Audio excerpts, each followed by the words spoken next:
allow for open courts, but we are only going to have one official record of these proceedings, and that'll be of the court reporter. So consequently, you may not make an audio or video recording of these proceedings.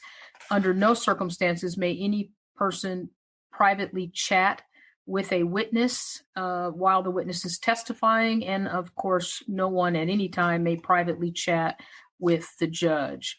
I think those are the preliminaries. Before we begin, I understood that one party wanted to stop the live stream. I'll entertain argument on that at this time. Yes, Your Honor.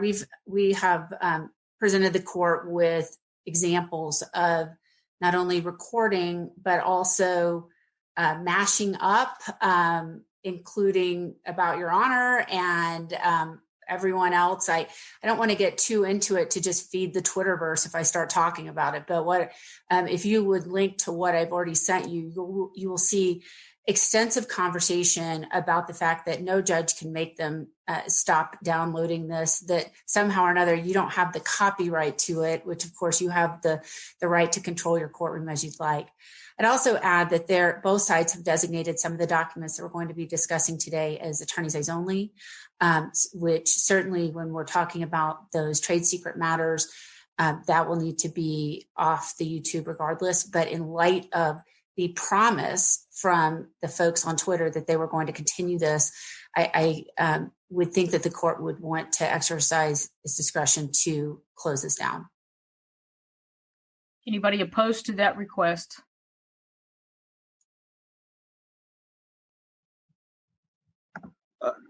Can you hear me? I can. Okay. I find it stunning that we're here trying to close down a public hearing, Your Honor. There is no motion pending. There are some emails that have been sent to the court by counsel for Rockfin. We responded to those over the weekend. If we're really having this hearing and doing this, I request that the emails all be filed as a matter of record for transparency. Your Honor, the fact the public is actually interested in this, watching it, tweeting about it. I mean, we're at this point through the looking glass where people are tweeting, live streaming, Zooming, the whole deal. But the whole point of open courts is transparency and access to the public. So the fact that a couple of people, 5 people are talking about recording it or what they would do or having those discussions, that's a First Amendment in this country, Your Honor. That isn't a basis for kicking everyone else off the internet. What we've got here is that they have filed motions and pieces of paper, 1,500 pages worth. They spent last Wednesday talking about my client and Mr. Saylor, and now that it is our chance to cross-examine somebody, they decide that it should be private. This is if they don't like this adverse publicity, they shouldn't have brought this case because it is something that the public is concerned with and watching. And I'm sorry that they don't like it. I'm sorry that people are recording, and I asked them not to record as well. I know the court can order them not to record, but I'm asking them not to record. We're all public figures here. We have thick skins, and we can get through this. Ms. Burgess in her emails keeps talking about what Willie's followers are doing. Willie's followers in my book is akin to Chinese virus. I don't know who these people are. I don't know what these websites are. I don't go on Twitter. I don't spend time on YouTube. I didn't spend the weekend trolling this. I was trying to get ready for this hearing. This is a distraction. It's more delay, and it's inappropriate for this to be taken off live stream. And Rockfin strenuously objects to the closing of this hearing. Ms. Vicki, it sounds like when you are unmuted, it sounds like we hear, I don't know if it's coming from you or someone else, but when you unmuted and started to talk, it sounded like we got some sort of noise coming. So I just ask everybody to be sure to mute your microphones when you are not speaking. And if you are in a place with background or ambient noise, if you could try your best to reduce that sound, that would be helpful. There's nobody in the room with me. There's no other computer. Every time you unmute, we hear it. So I know. So what's going on? the only thing I can do is Ms. Galvez, I don't see that you're muted. If you would mute your microphone as well. Okay, so it's just me? So it's just happening when we hear from you for some strange reason. Okay, I can't. So maybe you could try working on that. Is there anybody else that is opposed to the request to take down the live stream? Yes, Your Honor. Carlos Soltero on behalf of Willie Saylor. We would not repeat, but certainly echo Ms. Dickey's comments. Unfortunately, there was email traffic that was begun by plaintiffs in the afternoon of Friday. We had to get distracted from preparing for the hearing and doing other things to respond to it. We've responded at length. I agree with Ms. Dickey. That should be all put in the record and we can file it. I will say basically that the standards for sealing a courtroom, for closing public records, none of that is met here. There are legitimate concerns to the extent that there are AEO documents that have so been designated. The only instance I'm aware of last week where that was a problem was when Ms. Burgess was questioning witnesses or speaking. But there's certainly mechanisms by which we can shut things down for legitimate AEO questioning, provided only to the court through box or to the attorneys who need to see it. But I don't think there's anything really super secret or public, or private about what's going on here. They filed a lawsuit, as I mentioned in the emails this weekend. They started putting stuff on social media, including Facebook, in like November or December of last year about it. And so there have been plenty of postings that are both pro FloSports and anti FloSports. And that's what free speech and open courts are all about. So respectfully, to the extent there are legitimate concerns about things being done inappropriately or needs to protect certain information, we want to cooperate in every way with that. But a blanket across the board shutting down of civil procedures is unwarranted. So we would respectfully request that the court deny the motion. Ms. Burgess, it's your motion. You get the last word on this request. Thank you, Judge. This is a courtroom. The court has rules. If there were a TV camera that were going to come in, we would have had discussion about that in advance. The local rules would have prohibited that without some discussion in advance. These folks have promised to continue to violate your rules. As far as these being Mr. Saylor's followers, we know Pat Mineo has tweeted out that he and Willie Saylor have the common goal to take down Flo, and he's one of the ones driving this. This isn't just 5 people. So a lot of trolls on the internet, and they have chosen to say, one of them even claims to be a lawyer, but how are you going to track these people down? They say that the one who says he's a lawyer, or she's a lawyer, I would assume it's a he, says that there's nothing that you can do to stop them. So the court has rules. We ask that the court enforce her rules and that we proceed accordingly. All right. Thank you. I'm not going to stop the live stream because the Supreme Court of Texas has determined that I should conduct these proceedings using this mechanism.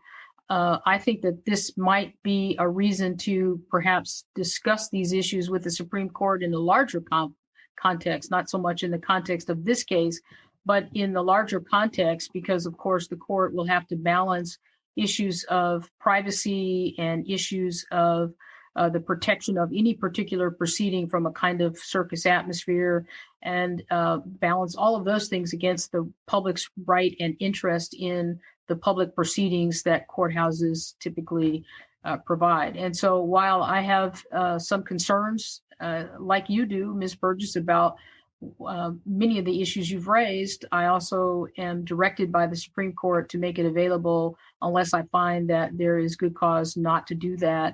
I don't think good cause has been shown in this case for this particular case, given the issues involved in this case. But when it comes to trade secret testimony or other AEO information, we will need to either stop the stream or disseminate those documents to those few of us that need to see them so that they're not displayed. And I'll remind counsel never, ever to display a document that's not yet been admitted on the live stream, and never, ever, certainly under any circumstances, display something that's attorney eyes only unless you're directed otherwise.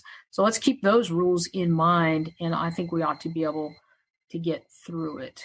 All right. Your Honor, I'm trying to fix my problem here by doing my audio through my iPhone, but Ms. Lawson needs to let me in. Okay. I was just going to ask that. I'll let you in. Yeah, if you'll let me in, then I think I can put it on I think I can turn it off. Call using internet audio. Okay, we'll try that. In the meantime, if you would mute your microphone. Okay. Ms. Burgess, as I recall it, you had additional questions for Mr. Saylor. Mr. Saylor, I'll remind you, sir, that you are still under oath, but let's give Ms. Dickey a minute to mute her microphone. Okay, so Your Honor, I thought that Ms. Burgess had passed the witness and now was going to start. I believe. Really, as long as, Judge, if I get a little bit of redirect, I'm fine with them starting here. Okay, that's fine with me. May I proceed, Your Honor? No, just give me just 1 second to make sure that Ms. Dickey is paying attention and following along. Can you hear me at this point, Your Honor? Yes? Am I feeding back? No? Okay. I think I'm on through the computer and I've got the audio through my iPhone. So if there's a problem, please let me know. Okay. So the other day we went in a different order. We went Ms. Burgess first, then Ms. Dickey, then Mr. Soltero. That's the order in which I was planning to continue because I don't want to get lost in whose turn it is next. If Ms. Dickey does not have questions at the moment and wishes to pass to you, Mr. Soltero, I'm fine with that. If she wishes to ask questions, she may do so at this time. I pass to Mr. Soltero, Your Honor. Mr. Soltero? Mr. Saylor, just remember, please, that you're still under oath. If you would unmute your microphone, you may proceed, sir. Thank you, Your Honor. Mr. Saylor, I'd like to get as directly and quickly to some of the allegations against you in this motion as we can. And I've broken it down in several areas. First of all, let's talk about the videos. They mentioned that there's some videos on your websites. Can you tell us about the videos that they're complaining of? Have any, and specifically, let me ask it this way. Have you done any live streaming of any video events since this injunction has been in place? No, sir. Okay. And the core business of FloSports is live streaming of video events, correct? Yes, sir. Judge, I would just ask that, Judge, I'm going to object to leading. I don't have time in between here to get my microphone unmuted and object, but the first two questions were, and so I would just ask that I get a second in there to be able to object. Thank you. Mr. Soltero, please don't lead the witness. The objection is sustained. Okay. Mr. Saylor, can you tell us what the core business of FloSports is? Streaming. They stream events. They stream sporting events. Mr. Saylor, were you here at the temporary injunction hearing that we had before Judge Livingston back in I believe December of 2019 or early January 2020? Yes, I was there. Were you here when Mr. Machuca testified? Yes, sir. Do you recall what Mr. Machuca said about whether or not this was a core of their business model? Objection, Your Honor. This is calling to remember some testimony from our previous hearing. I understand. Thank you. The suggestion is sustained. Mr. Soltero, just, cut to the chase if you would. His memory is no different than yours or mine in terms of our ability and inability to recall someone else. We do have a transcript, so if you want to refer to something, you may, but I don't know that it's particularly helpful for us to focus on that at the moment. Sure. And Judge, I would offer at this time Defendant's Exhibit 2 into evidence. It is just a handful of pages of the transcript itself where Mr. Machuca was testifying. It was not designated confidential. And do you have any objection to Defendant's Exhibit number 2? Only, we do not object so long as the entire transcript comes in, not just part of it. And Your Honor, if I may respond. What is the purpose of the transcript of the hearing? What is the purpose of offering that into evidence at this time? Any part of it? What's the purpose? Your Honor, the testimony would be to establish the business of FloSports and that Mr. Saylor has not been competing or violating the injunction, which is why we're here. And in addition to that, part of the offer also relates to the name of a particular one of their alleged trade secrets that Mr. Machuca had testified about. And so this goes directly to the issues involved in the motion. And I only want to offer that. I don't want to offer 100 pages of a transcript. Well, you can't take it out of context, Judge. If the transcript is coming in, we think the entire transcript should come in because everything has examination and cross-examination and then follow-up. So just a few pages doesn't make sense. Your Honor, under the rules of optional completeness, if Ms. Burgess has additional things she wants to offer, she certainly has the ability to do so. But we don't have to attach the entire transcript of a hearing every time we want to offer some selective testimony as an exhibit. Excuse me. Sorry. I don't intend to admit the transcript so we can move on. It's not admitted. The transcript is not relevant to whether or not Mr. Saylor violated the temporary injunction. The injunction is the result of that hearing. I was there. Everybody here was there, right? I know what the order says. The question is, has he, since that order was entered, violated it? I don't need to go back to December to figure out if he did something after May or March in violation of my orders. It's not admitted. It's not necessary in this hearing. Let's move on. Yes, Your Honor. Mr. Saylor, given that there's two claims in the case, one of them is trade secrets, and that FloSports has identified what they contend the trade secrets are in this case, and without disclosing anything that would be confidential, have you used any of their trade secrets since the time of the injunction? No. Okay. I'd like to move on to some of the other issues that we've talked about. The video, we've talked about the trade secrets. Let me move on to some of the other issues they've raised in the motion. If we could turn to Plaintiff's 20, which I believe has already been admitted into evidence.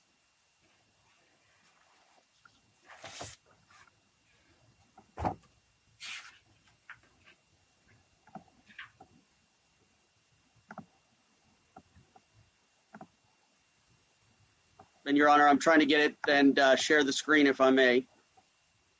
You may.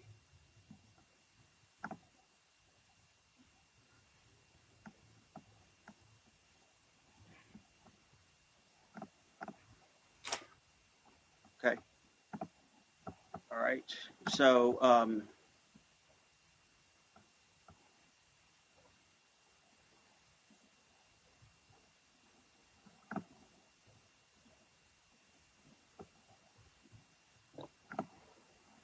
okay.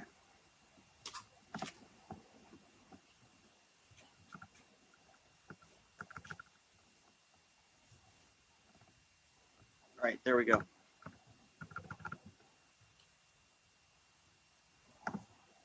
All right.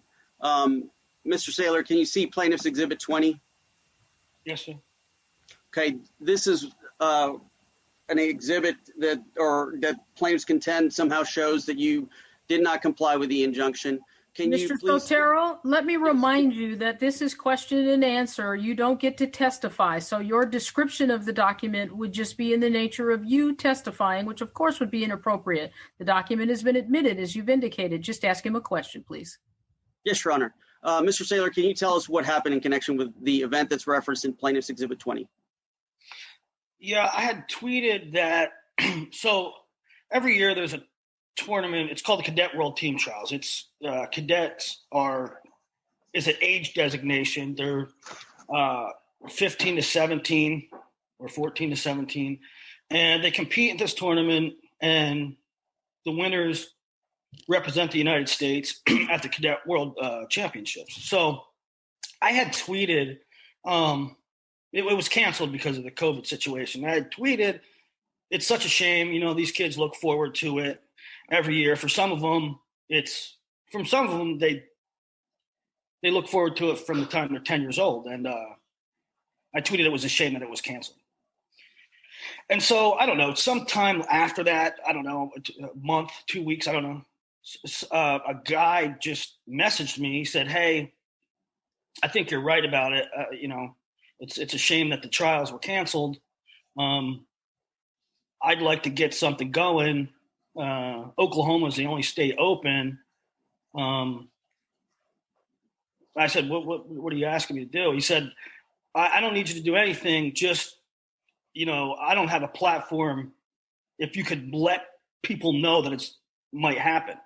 So that tweet is the result of that conversation. Were you getting compensated in any way for doing this? No, sir. Do you view this in any way as either competitive or violative of the injunction? Judge, I object to the leading of this witness. Your Honor, I don't believe that was a leading question. I asked whether. Excuse me, I've ruled. It's sustained. Move on. Okay. No, I mean, can I? No, don't answer the question, Mr. Saylor. The court has sustained the objection. Let me try to ask a different question. Was there anything else of relevance to this that the court needs to know other than what you've told us? Yeah. Objection, that's not a question. Sustained. Did the event take place or not? No, the event didn't take place. It never even happened. So I'm not sure. I don't know how it can. I mean, the event didn't take place, and there's several, of all the sort of misleading things that Flo has presented as evidence, this one's like the most egregious. Judge, I object. Why is that? To this non-answer from the witness. Sustain the objection to the responsiveness of the answer. Mr. Saylor, just answer the specific questions that Mr. Soltero is asking you, please. Mr. Soltero, next question. Yes, Your Honor. Thank you. What is your response to the charges Flo makes in their motion against you with respect to this document? Well, there's three things that they suggested that don't have anything to do with the tweet. I mean, it wasn't my event. I wasn't working with. They say I was working with United World Wrestling. They know that I wasn't working with United World Wrestling. When it says UWW cadets, that's an age level designation. So for them, they know I wasn't working with United World Wrestling. That would be akin to like I was putting on an event for the NFL. United World Wrestling is the world governing body. They know I wasn't working with them. And they also allege that I was competing because I was putting on a live stream. Please point to where in that tweet it says anything about a live stream. Were you going to do a live stream in connection with this event or not? I wasn't going to do anything with the event other than let people know what was happening. And the event never happened, so I don't know what the relevancy is. Okay. Have you posted any videos of wrestling since the TI injunction? No. I want to discuss and move on to the so-called moniker issue. And they complain about a series of, I'd like to address the so-called moniker issue. Let's talk about Big Board number one. Mr. Saylor, was Big Board something created at FloSports? No. Are there examples of other people who have used Big Board before and other than Flo? Yeah, a lot in sports, sometimes in general rankings. I think The Bachelor had a big board, or somebody did a big board on The Bachelor one time. I don't know. It's a sort of, I mean, it's not the most used thing, but it's ubiquitous. People use it in different walks of life. What about the term crystal ball rankings? Is that a term that was created at FloSports or not? No, sir.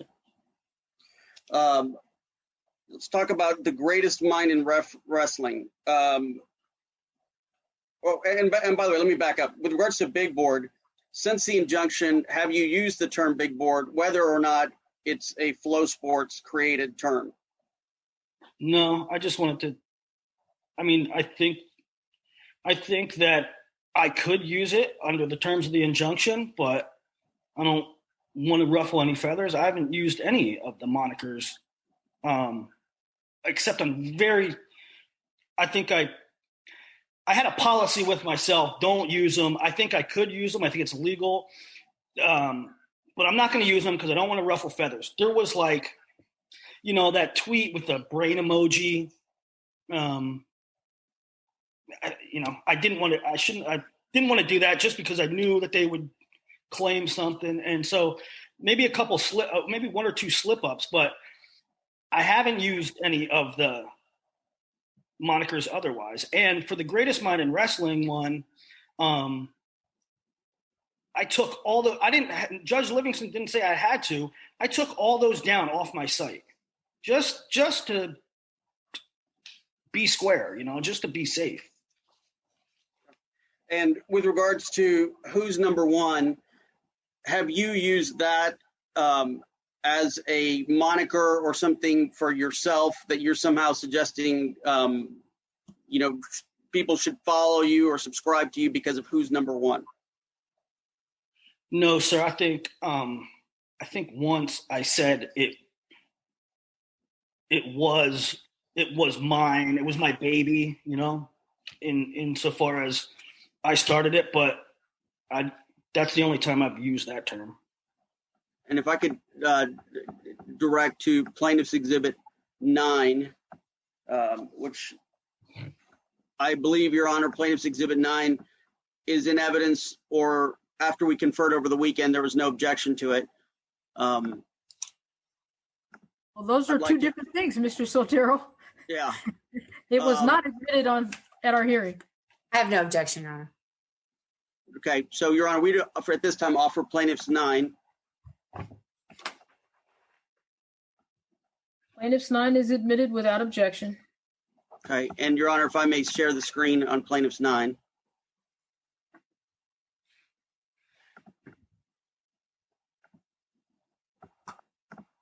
Thank you. So, Mr. Saylor, is this the tweet that you were referring to? Yes, sir. Okay. And can you explain to the court why you said WNO was my baby? Well, because I founded the event. I started the event. Okay. You were not using this. Where did you use this in any kind of promotion or in any way to try to obtain subscribers or anybody who would pay to follow you or work or provide you any kind of compensation? No, I was just saying I was writing an article about the picks, the selections. All right. And in addition to that, in connection with concerns raised by FloSports, did the defense lawyers write a letter to counsel addressing some of these moniker issues, to your knowledge, and with your authorization? I believe so. Okay, Your Honor, we would offer Defendant's Exhibit 9 into evidence.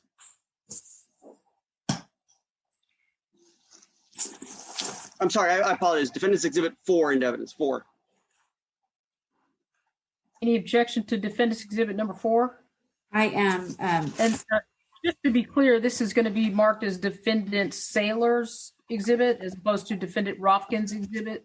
So does anyone have any objection to Defendant Saylor's exhibit number 4? Your Honor, I object. This is hearsay. It's an out-of-state. Sorry, I don't know what the document is. Oh, sure. Perhaps you could, without telling me what it says, just generally describe it, Mr. Soltero, and it's a letter from Mr. Soltero to me. Your Honor, if I may, Defendant's Exhibit 4 is a communication that followed the first time that this issue was raised to the defendant's attention that these things were a concern of theirs. And it addresses what we were willing to do and Mr. Saylor's conduct going forward in connection with that, to the extent it was a problem at all. And so it's definitely relevant to intent, to response to the allegations in the motion. And or objection is to hearsay, not relevance. Your Honor, it's pretty obviously hearsay. So sustained. I think it's hearsay. Okay. I do too. Objection is sustained. You can move on. Yeah. So, Mr. Saylor, was it your intent? Tell us about your intent in complying with the injunction, by the way. Objection. This is not a proper question. What's your intent in complying with the injunction? I don't think the question is offensive, but I also think it's pretty obvious and we can move on. He's going to tell me that he intended to follow my order, right, Mr. Saylor? Yeah, I would. So let's move on. No, you can stop there. Next question. Mr. Saylor, in connection with, okay. The next issue that was raised, and by the way, Mr. Saylor, are you aware of any other moniker issue that FloSports has complained to you about, or that's been raised in the motions before the court? I don't know that there was any moniker issues outside of, what's been alleged in the documents. The only thing I have to say about it is, I'm not sure what question you're answering now, Mr. Saylor. He was pretty clear. He wanted to know if there were any other monikers. You said no. I'm going to ask Mr. Soltero to ask you another question. Sure. Please remember, Mr. Saylor, that Mr. Soltero is always allowed to ask you follow-up questions that might elicit additional information, but it'd be helpful if you just answer the specific question he's asking you. Mr. Soltero, you have the floor. Thank you, Your Honor. Mr. Saylor, I believe Ms. Burgess asked you about a series of communications you had with Mr. Veliquette. Do you remember that? Yes. I don't know what particular. Oh, yeah. Yes. I assume that you're talking about the F word thing. Correct. In connection with the F thing, can you tell us what you meant? I meant, like I said, by the terms of the injunction, the way I read them, it says catchphrases and monikers created at FloSports, and none of the things other than the greatest mind in wrestling, which was nothing more than an internet meme. The other ones, big board, they complained about match notes, right? One of the things that they tried to say I couldn't use was match notes. That's like every sports journalist on earth uses that. But match notes, crystal ball, big board, none of them were created at FloSports. So what I was saying to Nick was that I could, by all means, use those terms because they're not part of what Judge Livingston was saying was under the injunction. And for so long, I didn't use them. And I told Nick, I was like, screw it. I can use them right? I can use them when I want. That's not what she meant. But I still didn't use those. So, FloSports is alleging that I said F it and I used them anyway, when I really said F it, but I still didn't do it. And for clarification, when you said F it, were you referring to the court's orders or to something else? Certainly not. I was referring to FloSports, the plaintiff's allegations time and time and time again, where they complained about these terms that I didn't even use. And they complained about different editorial that I was running. And like the brain emoji tweet, right? Okay, if they had an objection to that, if they thought that was out of bounds in any way, shape, or form, which to me it wasn't, it's an emoji. But if they had an objection to it, send a note to Carlos or Mr. Soltero, and I'll take it down. But instead, they go to the courts. And so, frankly, I've been paranoid. Every day I wake up, what are they going to complain about now? The answer to your question is no, it was not about Judge Livingston's injunction terms. It was about the plaintiff's interpretation of them. Okay. I would like to direct your attention to Plaintiff's Exhibit 18.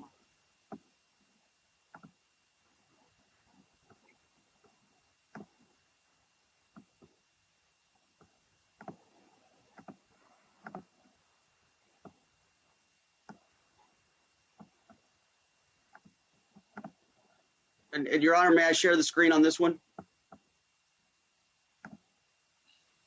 You may share your screen all day. Thank you.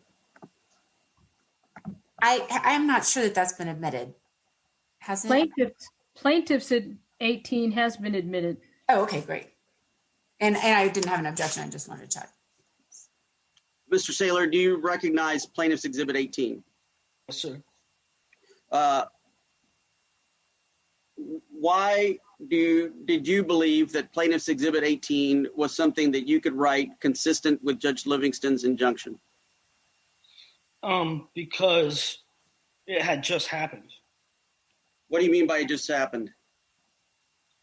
Those athletes had just finished their career. And so I was doing an evaluation on their career. Do you recall that part of Judge Livingston's order indicated that you could write and publish about future events? That's right. Did you consider this to be referencing a future event? Yes, sir. How so? Well, by future events, my interpretation of that was future, meaning on the date that it was issued.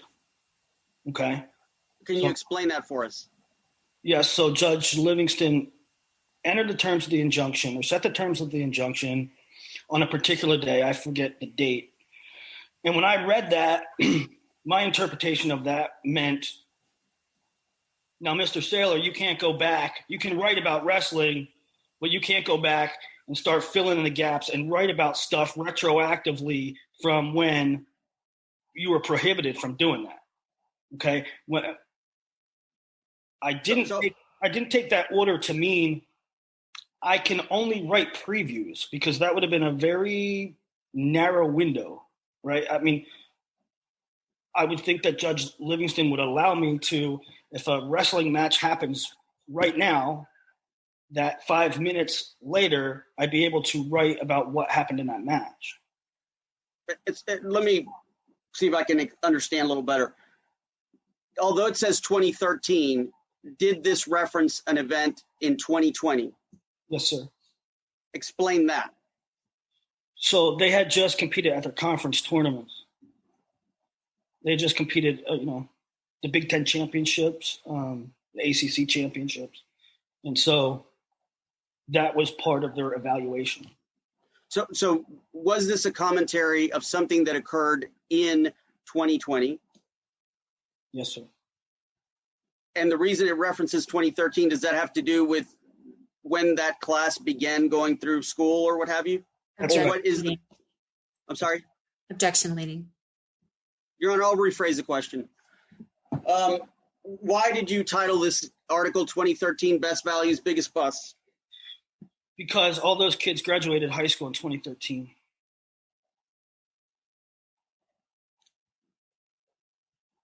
So are they therefore the class of 2013, for lack of a better way to put it? Yes. So even though it has 2013 on it, again, you're talking about something in 2020, right? Objection leading. Sustained. Okay. All right, let me move on. With regards to, and by the way, Mr. Saylor, did you prepare an extensive declaration in writing responding to the complaints that Flo has made against you that we filed in connection with our response? Objection, Judge. This is a declaration, is an out-of-court statement that is hearsay. I think he's just asking him if he created one. He's not offering it, as I understand it. Is that right? At this point, yes, Your Honor, I'm setting a predicate. Yes, sir. And in that, did you truthfully explain the allegations against you to the best of your ability? Yes, I did. And is it a summary of your response to these issues? Yes, it is. Your Honor, we would offer Exhibit 3 into evidence. It's still hearsay, and there's extensive case law on the fact that declarations are not admissible at the TI stage. Your Honor, it's also, he's here for cross-examination, and we only have limited amount of time, and it's a fair summary of what his testimony would be at length, to the extent there's any question about any of his conduct. Hearsay objection is sustained. 3 is not admitted. Okay. Mr. Saylor, have there been issues at FloSports that have occurred in 2020 that have nothing to do with you or anything you've done? Yes, sir. Can you tell the court of any that you're aware of that have hurt FloSports unrelated to you? Judge, I object that this on relevance basis. The fact that someone else might have harmed us doesn't mean that he harmed us, didn't harm us as well. Your Honor, the case law. Excuse me 1 second. First, Ms. Burgess, I do not need you to make speaking objections. State your objection. If I need more information, I'm going to invite you to give it to me, but it just wastes time, frankly, in a short amount of time that we have. Just state the grounds. Let's move on. If I need more information, I will definitely ask. Mr. Sotero, did you want to respond to her objection? Yes, Your Honor. It's relevant to the motion, the complaints against them, that anything that Mr. Saylor has done has hurt them, and it's an alternative causation explanation for what else has been happening. I don't understand the alternative explanation. The issue here is whether or not he violated the temporary injunction. He either did or he didn't. It doesn't matter if anybody else did or didn't do something. So the relevance objection is sustained. I just need to know if he violated this order. That's the only issue before the court today. Yes, Your Honor.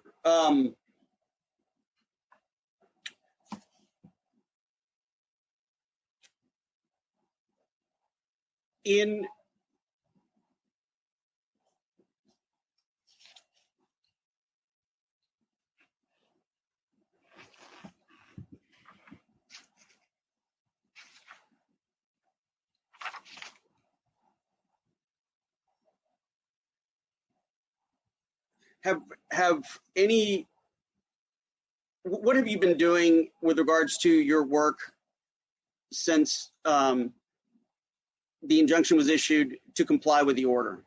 What has been the focus of your work? I've stuck to written commentary, and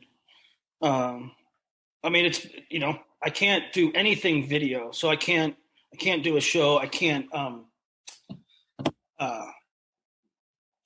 go to a wrestling room and do an interview with a head coach or an athlete or something. So it's been pretty narrow. I've written, it's basically been commentary mostly about external things, not stuff that's happened on the mat, because nothing's happened. Very few wrestling events happened. They were all canceled by and large. But so it's been a lot of editorial and rankings have been done too, right? I've done rankings just a handful of times because you can't rank anybody, because you can't update rankings because nobody's wrestled. Nothing's changed. So it's been very, very limited. Hey, Mr. Saylor, I'd like to ask you now about the Helton tweet that was raised by FloSports. Can you describe for us what happened? Yeah, so they put on a wrestling event and the feed crashed, and it got strung out for, 3 hours or 4 hours or something. And the fans were, the fans on the community were in a tizzy. And then somebody tweeted, "Oh, their head of production was arrested. Maybe this had something to do with it." So I wrote, "Makes sense." And that was in response to the questioning from last week. Have you done anything in connection with the Helton tweet? I took it down. Why? I took it down because I'm sorry, I shouldn't say she. Miss Burgess suggested I do so. Even though I had reservations about doing that. I think, she said that the time was inaccurate. She said that the place was inaccurate. But, the fact of the matter is the guy did what he did, right? So I kind of didn't want to take it down, but I did. With regards to the injunction, are there any other? Well, actually, let me go to the last item I think I have. With regards to the fantasy wrestling issue, are you? Can you tell us what you're doing now and how that compares to anything you may have done at FloSports, if at all? Yeah, I would call what I object to relevance. Your Honor, if FloSports is not moving against my client in connection with anything having to do with fantasy wrestling, I will withdraw the question and move on. I understood, Ms. Burgess, that you had some concerns about his work around fantasy wrestling as well. If so, he's entitled to inquire about it. If not, we can move on. No, I absolutely do. It's just that it is validative of the Your objection. objection overruled. Regardless. Objection's overruled. You can answer that question. You may need to repeat it so he's clear what you're asking him. Yes, Your Honor. Can you please describe for the court what you are doing in 2020 with regards to fantasy wrestling and how that is similar or different to anything you may have done at FloSports while you worked there? It's entirely different. What I did at FloSports was, I don't know, two or three one-off articles in 8 years, mentioning, discussing fantasy wrestling for one tournament. So I think there were 2 different years in which we did a fantasy league. It was for one tournament. It was for the NCAA championships, and that's it. What I'm doing now at Math Scouts is of much more robust. It's not, I've posted more articles about fantasy wrestling in 1 week at Math Scouts than I did in my tenure at FloSports. And it's not just for one tournament. It's for season long stuff. This is every day, every week. It's apples and oranges. It's completely different. So let me ask you this. With regards to fantasy, does that involve things that are happening in the future? Yes. Okay. With regards to what you did at Flo on those times you mentioned, you said that was one event. Is that sort of like when there's the some tournament, like a Southwest Conference tournament or now Big 12 tournament, and you're talking about one particular thing as opposed to a season-long event? Is that the difference you're saying?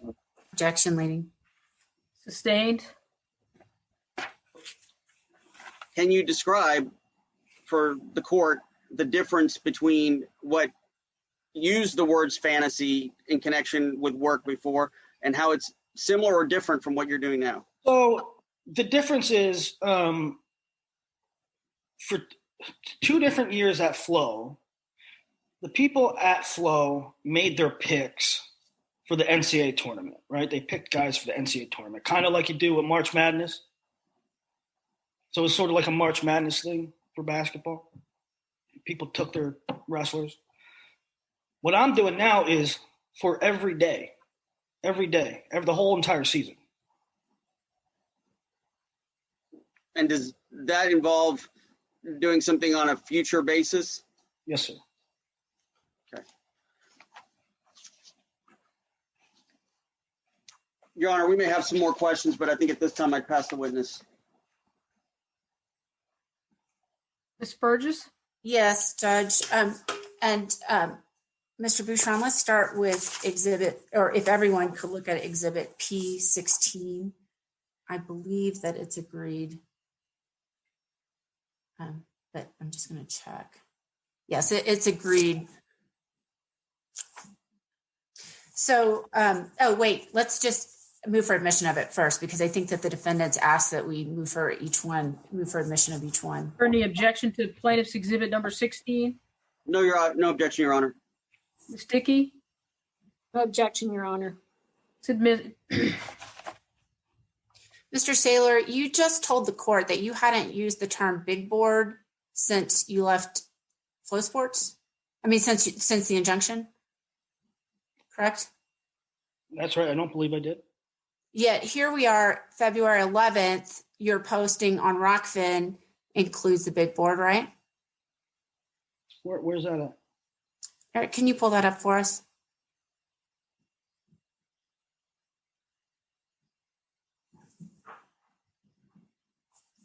Yeah. Yes, I did. I apparently did in the article.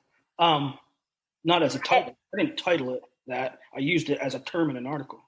And then about what you're going to update next week, right? Yeah, and that's very rare.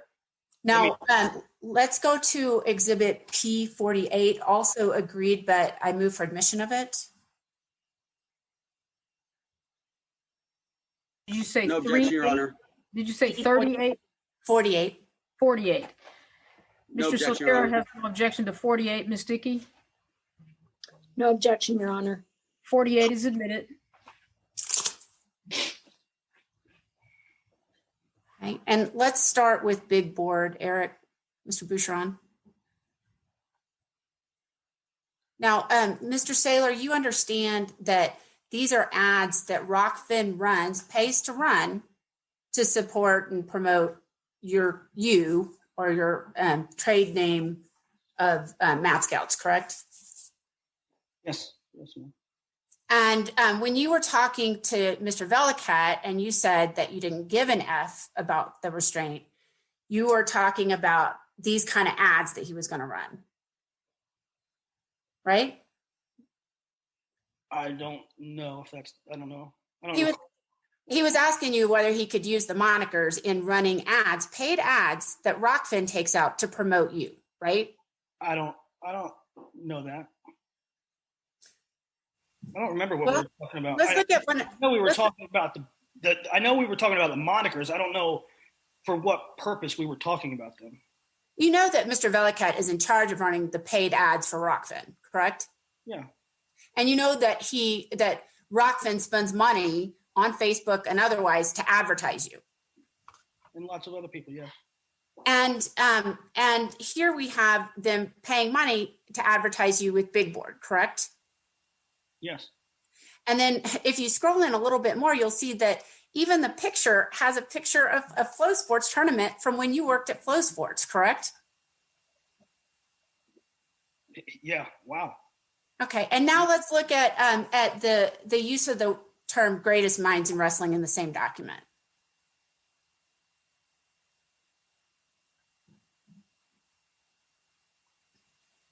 I think Mr. Bouchon has the hardest job. So while he's getting that up, after the injunction, you understand that Rockfin paid to advertise you with the greatest mind in wrestling, correct? Yeah, I was aware of that. Well, I don't know the date of that though. I'm going to check that for you. Because I didn't even do that's for the show. That's for my studio show.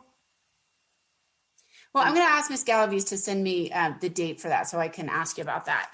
But this is an advertisement, and I can represent to you that it was after the injunction. Did you know about this? I'm going to object to this with regards to the time, and if Mr. said, well, actually, if she's asking him if he knows about it, that's exactly goes to the predicate foundation objection I had, Your Honor. Your Honor, I join in the objection. You can't tell from this document when it was run.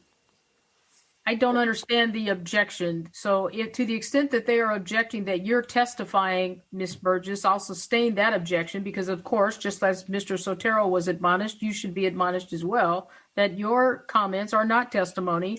And so refrain from testifying if you would, please. But now you may ask a question of the witness. Yes, Mr. Saylor, did you know that Rockfin paid money to run this ad after the injunction was entered? Absolutely not, and I don't believe that they did. And I'll tell you why. Because no, you don't have to. You're testifying that they did not, and now we will find the document that shows the date that it was run. I said I don't believe that they did. I think, from what I understand, it would be impossible because, as I told you, out of sheer caution, I took down all my shows. Let me ask you another question. This same logo is the logo that you licensed to a third party to make T-shirts for, correct? I didn't license anything. You didn't sign a Your Honor, licensing agreement? Your Honor, I object. This has not been brought up as anything that was raised in the motion in any way. And so we would object on relevance and Check notice. relevance. To the extent that the question delves into this T-shirt deal, I'll sustain the relevance objection to that. Let me ask you a specific question about use of this moniker. Isn't it true that today you're still selling T-shirts with the moniker on them on the internet I don't. in violation of the judge's order? I don't sell anything. I don't even know. Is it up? It might be. I don't know.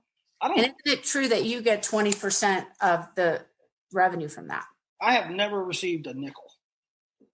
I don't even know. I don't know if people are selling. I don't know. I mean, listen.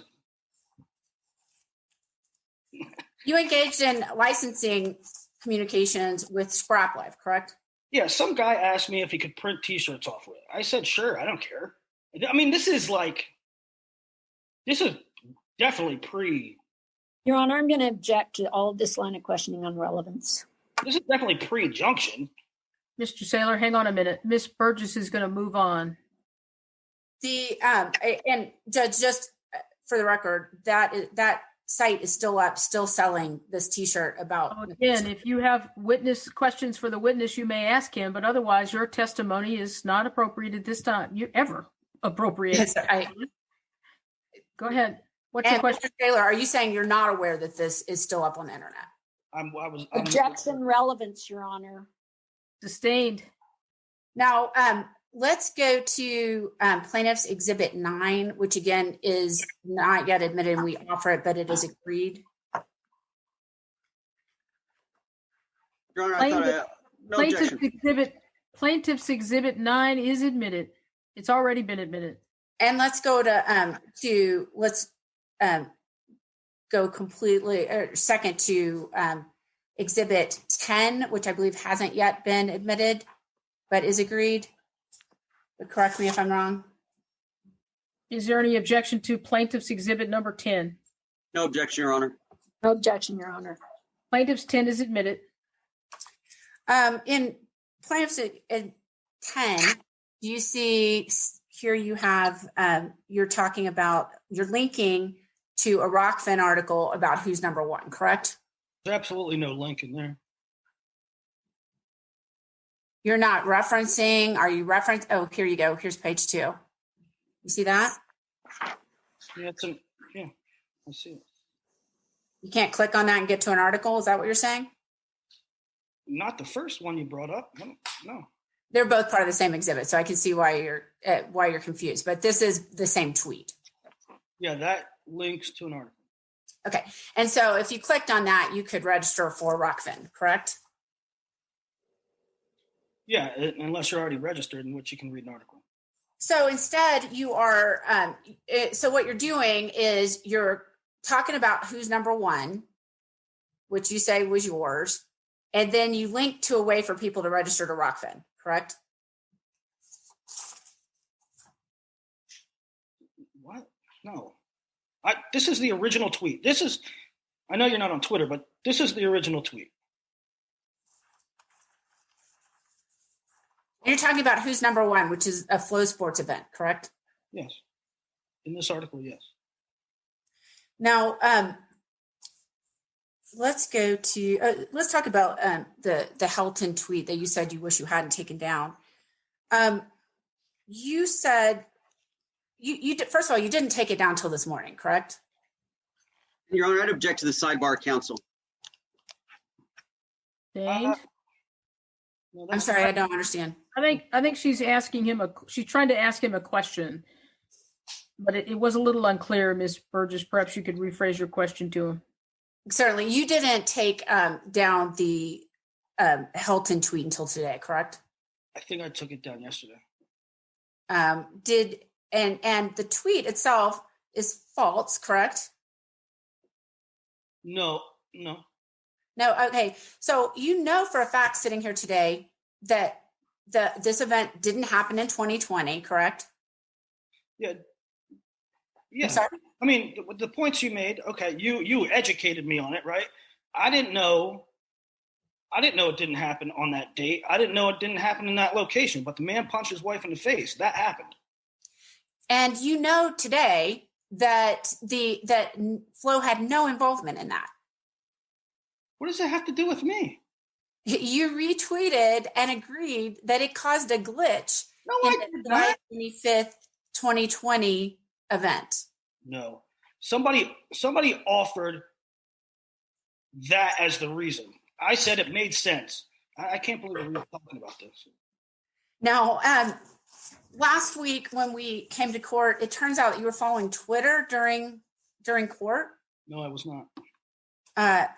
You referenced the fact I looked back at the transcript and you said you should see what's going on Twitter right now, correct? Yeah, if you recall, that was like right after we came back from break. Judge Livingston issued a break, and I'm drinking a cup of coffee and looking at my emails, and I looked at Twitter, and that's what was happening. Are you going to get advice from the folks who are following you on Twitter during the break today? Objection, Your Honor. That's argumentative. Sustained. Relevance. Get advice. That's rich. Now, under your interpretation of the temporary injunction, you wouldn't need any carve-outs, correct? You would just say you can't do video. That's the only thing you think you couldn't do is video. No, that's not true. Okay, what else can't you do? I can't write an article about. I can't write an article about the Beast of the East that happened in December 28th, 2019. I can't write about, I don't know, the 2010 NCAA tournament. I can't go video a coach. I can't, the only things I can do is previews, recaps, write an article on my 2 cents about this, that, or the other topic. That's all I can do. Now, what the judge wrote is you could only write editorials about future sporting events, correct? Your Honor, I object. Argumentative and legal conclusion. Overruled. I think she's asking him his understanding of the order. That's appropriate. Yeah, I mean, I've said this a couple times, I think. I don't know why listen, it's Judge Livingston's decision. I mean, my understanding of the way I read the TI was that I can write from here going forward. Let's say it was January 20th or January 15th that Judge Livingston said, write about future wrestling events. To me, that meant forward looking. I can write about something. I can write about what happens in wrestling from here on out. I can't write about stuff that happened in the past, right? But that can't mean. I mean, I couldn't think. I never even thought about it the way you're thinking about it. I couldn't think for 1 second that if a wrestling match happened 5 minutes ago, I can't write about it. And in fantasy wrestling, there's no wrestling match in the future, correct? That's all there is. You're creating it hypothetically, not a particular match, correct? I don't know what you're talking about. It's based on actual results. And in recruiting, when you're writing about recruiting, which I think you testified last week, you've done every day, that's not about a particular future sporting event, correct? Your Honor, I think we're plowing old ground here, and I'm going to object given our limited amount of time. She spent almost an hour with him last time, and we're just going over the same stuff. I'm happy to move on, Judge. Okay. And Your Honor, may we get the screen cleared too? I can't see anything other than a black screen because. Thank you. Now, and as part of that, I believe I need to offer Plaintiff's Exhibit 16, which is agreed but not admitted yet. 16 is admitted. Now, Mr. Saylor, has anyone seen any part of your book? No. So when you tweeted that you were sending it around to publishers, you have not actually done that. Objection, Again, Your Honor, relevance. excuse me, we went over all of this last week. I believe it's a bit. I think we're getting a little repetitious as well. All right. Let's talk about you. You just testified to in response to your clients or your lawyers' questions that that really FloSports is all about live events, correct? Yeah. But you worked on the content team, right? You didn't work on the live event team, correct? Right. I'm sorry? Yes, ma'am. I worked on the content team. And in fact, the largest department at FloSports, the largest team is the content team, correct? I don't know. You worked with 70 people on the content team, right? I don't know the numbers. No, I don't know the numbers. And you were on the content creation side. Yes. Now, I mean, I think when there's two lenses, right? I mean, perhaps they employ more content people, but I mean, you want to talk? The revenue is from streaming. Your job was to create content, things like fantasy wrestling and recruiting, which did drive live events, correct? Well, fantasy wrestling didn't drive any live events, and like I said, 2 articles in 8 years, and you wrote about recruiting at FloSports, correct? Yes.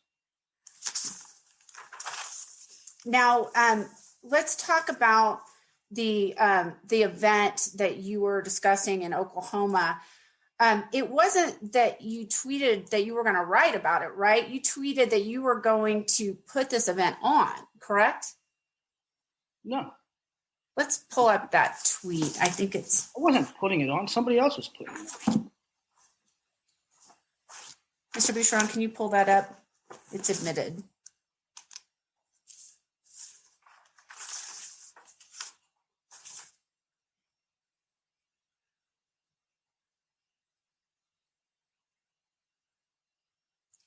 Okay, so you say, I'm in talks with putting on a UWW cadet tournament in Oklahoma, correct? Yes, that's what I tweeted. I should have said with someone putting on. Mr. Saylor, excuse me, she's just asking you what the document says, if that she read that correctly, and she did read it correctly, did she not? Yes, she did. Okay, next question. And Mr. Saylor, isn't it true that when you were being recruited over to Rockfin, you asked whether Rockfin was going to do live events, and Mr. Floriani told you that Rockfin would do live events if that was good for Rockfin? Objection, Your Honor. Relevance pre-injunction. Sustained. Judge, with that, I'm going to pass the witness. Ms. Dickey? Your Honor, I don't have any questions. Mr. Sotero, anything else? Yes, Your Honor, just a few follow-ups. Mr. Saylor, Ms. Burgess asked you about the Plaintiff's Exhibit 10 involving the apparently Who's Number One event that Flo had. Why are you saying anything about the FloSports Who's Number One tournament in that article? Why am I talking about it? It's a big event. It's a big event. Well, it's a big event. I don't understand. I mean, previously, I don't understand if I'm supposed to talk about Flo or I'm not supposed to talk about Flo. Because previously Mr. Saylor, right now you're just supposed to answer Mr. Sotero's question about why you were writing about that event. And if you don't have any more to say about that, he'll ask you another question. Okay. When did that event take place? It didn't take place. When was it going to take place? I think October 3rd or something. October of what 4th. Year? It's coming up, 2020. Okay, so you were writing about a future event. That's right. And were you doing it in your capacity as a journalist or not? Yes, sir. Okay. Did you interpret anything in Judge Livingston's order to prevent you from mentioning the word FloSports? No, sir. Were there significant events that occurred in the summer of 2020 regarding amateur women's wrestling? Objection, relevance.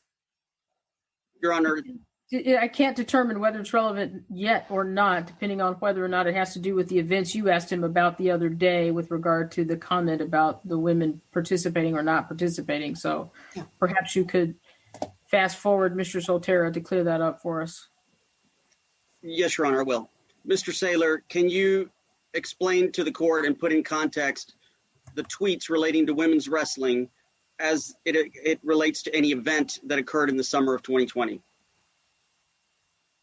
Yeah.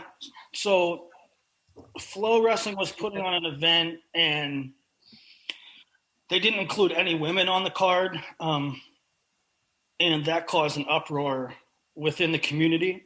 And yeah. And do your tweets that plaintiffs have complained about in this hearing, in this motion, relate to issues of women wrestling? Yeah. How so? The tweet, I mean, Mrs. Burgess made the case that this is why I say I don't know if I can write about Flow, or if they get mad that I write about Flow, or if I get mad that I don't write about Flow, because when she presented the tweet that said, I'm not writing about this event out of sheer principle, that was me saying I'm standing in solidarity with the women. I'm not going to write on this. I'm not going to write an article on this because I stand with the women.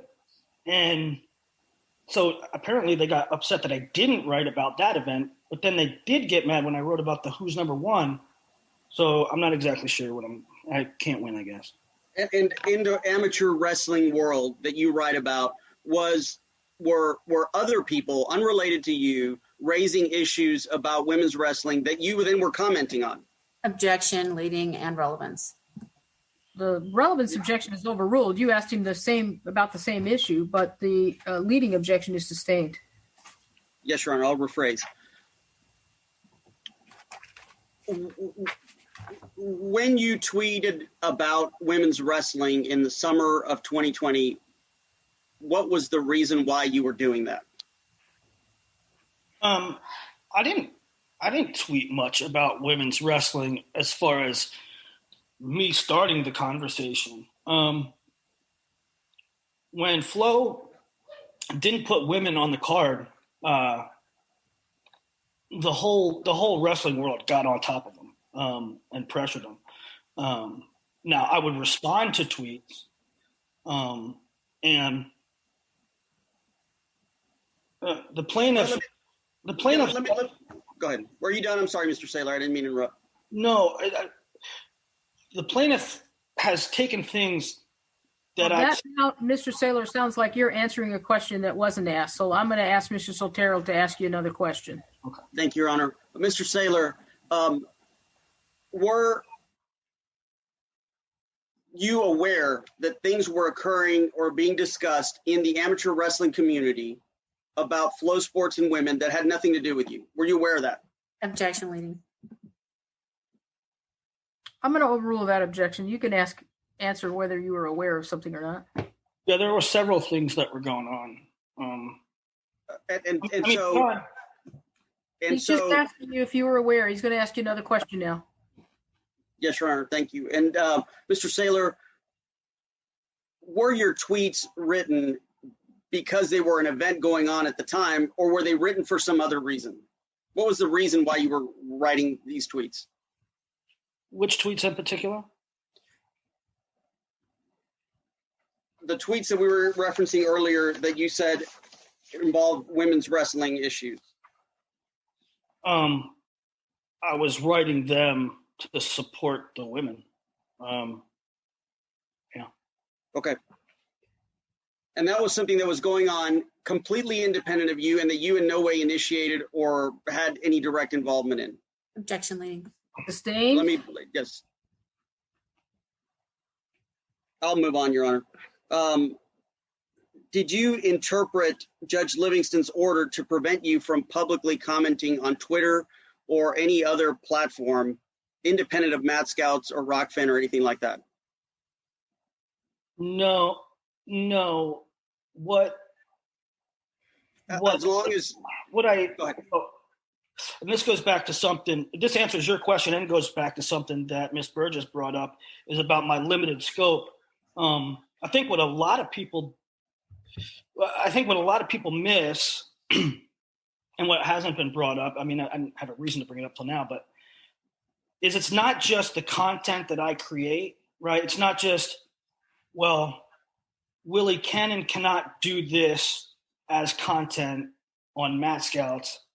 It's also about a lot of opportunity. I mean, I've been flooded with people that said, people in the wrestling community, hey, why don't you come announce my event? Hey, why don't you do Judge, I'm sorry to interrupt, but I'm not sure what question's being answered. It seems unresponsive. The question was about his understanding of what he could and couldn't do under the order. So I think he's trying to answer that question. Go ahead. I can't. It's kind of emotional, because I get asked to do these things by people in the community. I can't be on video. I can't do a show. I can't be involved in tournaments, in competitions. I can't participate in any way. People say, hey, we want to put a card together. Willie, will you help me make No, I can't do it. Right? I'm not going to, I can't, there's so much that I can't do. I think for the purposes of the court,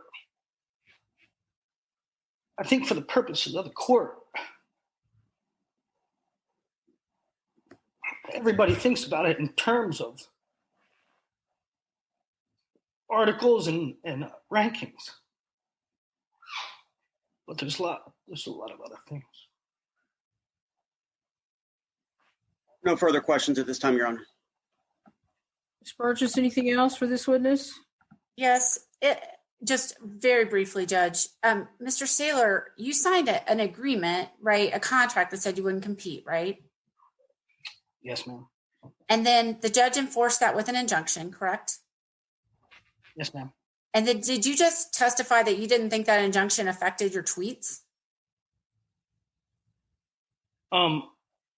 Objection. I think that mischaracterizes his testimony. Dane? I'll pass the witness. Ms. Dickey? Your Honor, I don't have any questions, but I would like to take a break and use the facilities. As soon as we finish with Mr. Saylor, we'll all get a break, but I want to wrap his testimony up first. Any other questions, Mr. Soltero? Nothing further, Your Honor. Ms. Burgess? No, Your Honor, I'd like to call Mr. Floriani after the break. All right. Well, I need to give the court reporter a break for at least 10 minutes, so we'll be in recess until 3:10 this afternoon. Thank you, Judge. You may mute your microphone. We stay in the room. You can go into a breakout room if you like. Ms. Lawson can help you with that.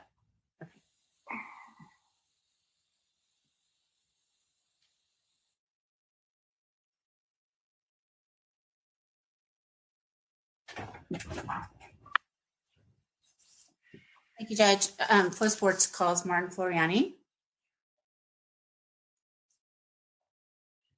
Mr. Floriani, if you'd unmute your microphone, please, and raise your right hand, I'll swear you in. Do you solemnly swear or affirm under the penalty of perjury? Still on mute. Yeah, I see. I think he figured that out too. Do you solemnly swear or affirm under the penalty of perjury that the testimony you will give in this cause will be the truth, the whole truth, and nothing but the truth? Yes, Your Honor. You may proceed. Oh, state your name for the record, please. Martin Floriani. Mr. Floriani, you have argued, haven't you, that Rockfin doesn't compete because it doesn't do live events, correct? What I've argued is that FloSports' core business is producing mid-size to low-tier live events.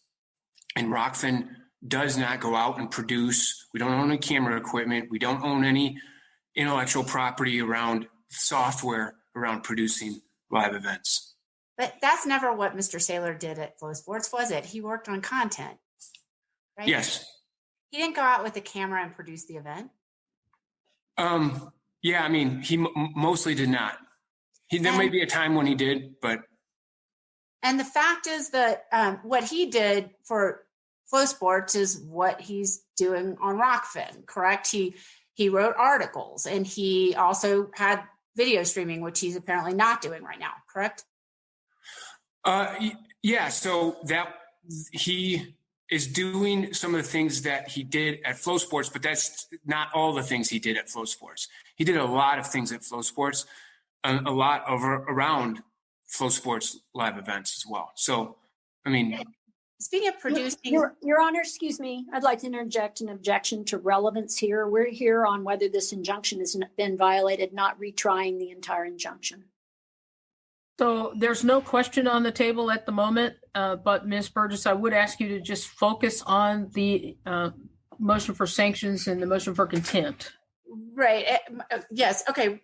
Just Mr. Floriani, the argument that Rockfin is not using Saylor to compete is hinged on your argument that FloSports does primarily live events? Objection, relevant. FloSports' whole business. Stop, Mr. Floriani. Stop. I've objected. Thank you. Objection is overruled. You may answer the question.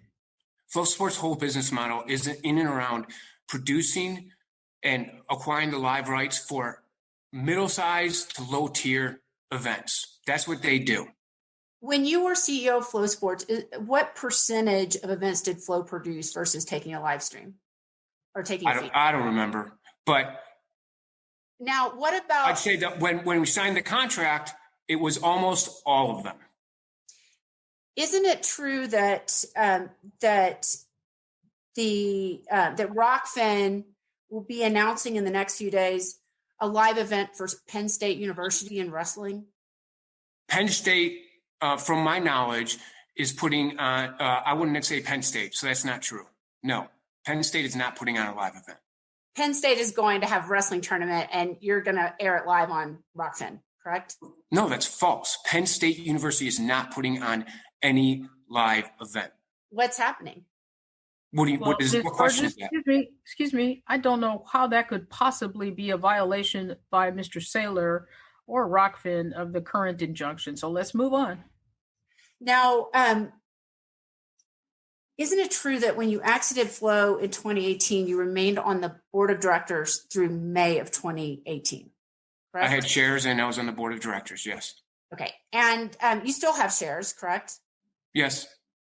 And in fact, you're the greatest single owner of Flo, correct? Yeah, I mean, technically. Relevance, Your Honor.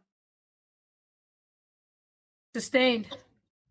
Now, when you left, you agreed not to compete and not to solicit for a year. And I think we have an agreed exhibit on that, your separation agreement, which is plaintiff's exhibit or Floriani exhibit 1, and I move for admission. And Your Honor, we would again object on relevance as well. I think it's an agreed exhibit. We went through the. It may be agreed, but it doesn't mean that it's relevant. If nobody wants to put his severance agreement in, then I'm okay with it. Typically, the agreement, certainly the agreement I asked you all to confer about the other day was what exhibits could be agreed to be admitted, not what you could agree were accurate copies of something else. So it's not clear to me otherwise why it would be relevant to have an agreement. So I'm not clear about this one. Is there an objection to, well, I'm sorry, the number is Rockfin exhibit number what? Floriani exhibit 1, and we won't admit it if Floriani's not going to admit it. Hold on, may I be heard? I wasn't objecting to the exhibit.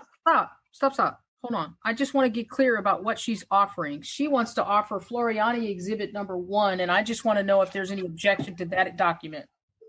Your Honor, I don't have any objection. Let's move on. My objection, Your Honor, my objection was to the question, Your Honor, not to the exhibit. Does anyone have any objection to the exhibit? I understood Ms. Dickey to say she did not. Do you, Mr. Soltero? No, Your Honor. Your Honor. Floriani exhibit number, yes, sir. Sorry, Your Honor, this is Butch Hayes. I represent Mr. Floriani individually, as you may recall. This document is confidential, and I want to make sure the parties are careful about putting it up on the screen, given the public nature of this proceeding. All right. Well, everybody's familiar with it, and it's available to those who need it to view it if necessary on box. So it'll not be necessary to put that up on the screen. But Floriani exhibit number 1 is admitted. And can you, without breaching the confidentiality, just for my record and the court reporter's benefit, just briefly describe what it is? Is it a tweet, a photograph? What is it? It's a severance agreement between FloSports and Martin Floriani. All right. Very good. It's admitted. Now, let's look at Exhibit P1, which is admitted as well, Mr. Bouchron.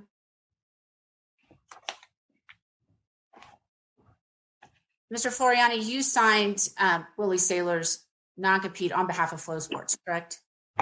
Yes. And FloSports invested hundreds of thousands of dollars in Mr. Saylor, correct? How do you mean? How do they invest hundreds of thousands of dollars into Willie Saylor? However they did, let me interrupt. It's not relevant to the matter before the court. He either violated this injunction or he did not. Let's, figure out the answer to that question with some testimony. But I just want to remind everybody, it's been a long time since I attended the deposition, and I don't intend to attend one today. I just want to hear this motion for contempt and request for sanctions. So let's stay focused on that. Right. You originally, let me ask you this question. The way that Mr. Saylor gets paid is that people subscribe to Rockfin and he gets a percentage. I wouldn't characterize it exactly like that. Essentially, Rockfin is a subscription consortium, and they get paid out in a cryptocurrency for the value they bring. So that's how I describe it. But it's straight up a percentage of the $10 a month the subscribers pay. Your Honor, That's I would absolute- object. Stop. I would object to the relevance of this. Sustained. Now,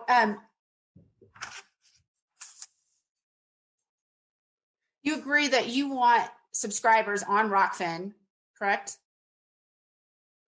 We want content creators. Yeah, I would say we want content creators to be able to make as much money as possible. Well, and you can't make any money unless you have subscribers, right? Subscribers are a key way of finding value. So I think that's fair. Well, the content creators don't pay you, right? No. Only the subscribers pay you. Yes. Okay. And Mr. Saylor testified he currently has 723 subscribers. Is that about accurate? And that's 20% of all Rockfin subscribers, right? That's a vast mischaracterization. Well, if you look on your dashboard, you have about 3,700 subscribers that pay money every month. That's not what I was saying is a mischaracterization. The mischaracterization is that Willie has 20% of our subscribers. He gets paid his percentage off of 20% of your subscribers, correct? I'm happy to explain it if you want me to, but I object it's on a the vast grounds of mischaracterization. Your Honor, I Unless object to you relevance. dispute with a violation of this order, I don't think we ought to spend time on it. Now, the next questions I'm going to ask are about the Facebook ads and when they were run, but Rockfin has designated these documents attorney's aides only. So I don't know what the best way is because you really have to look at two documents side by side. We may need to turn off the feed. Your Honor, he has the written documents and hard copy, so he can flip back and forth to answer the questions. Well, if I have to ask a question, it may get into your attorney's eyes only. Judge, if they want to waive the attorney's eyes only, I'm okay with not putting it up on the screen, but I can't ask intelligent questions. What I think Ms. Dickey is trying to tell us is that Mr. Floriani has the documents. You don't need to display them on the screen side by side. Ask him about document, exhibit number, whatever you want to ask him about. He can answer that question or not. Same thing with the next one. You don't need to share your screen in order to accomplish that. And he has them in front of him, apparently, so there's no need to display them. Okay, so the first exhibit that I'm going to go to is P49. So we won't be displaying these. We'll just ask everyone. I would like to make sure that both, I can actually tell you all the ones that I'm going to get. So maybe the court and Mr. Floriani could get them at the same time. I have them readily available. It's easy for me. So whatever you want to do.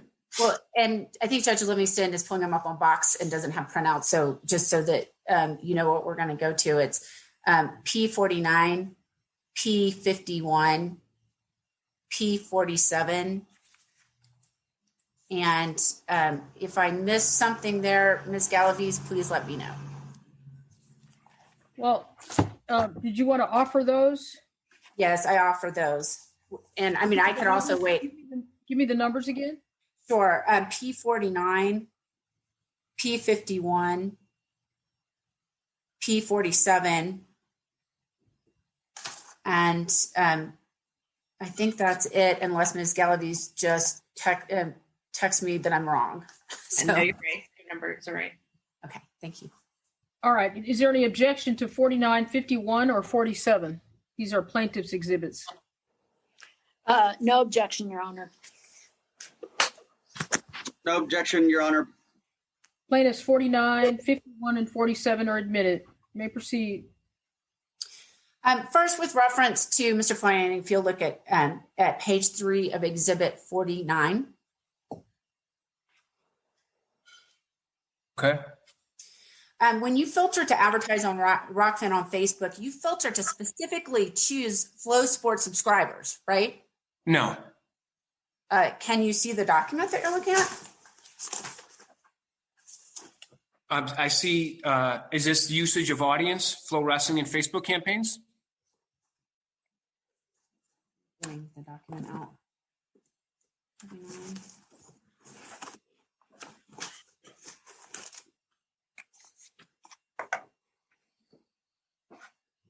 Do you see that you have a drag down menu for Flow Wrestling? Could you give us a Bates number, Ms. Burgess? I will have to ask Ms. Galaviz to do that for me, but yes. It's Rockfin 6015. Okay. And Ms. Galaviz, can you send me that as well in a separate document from what I have here?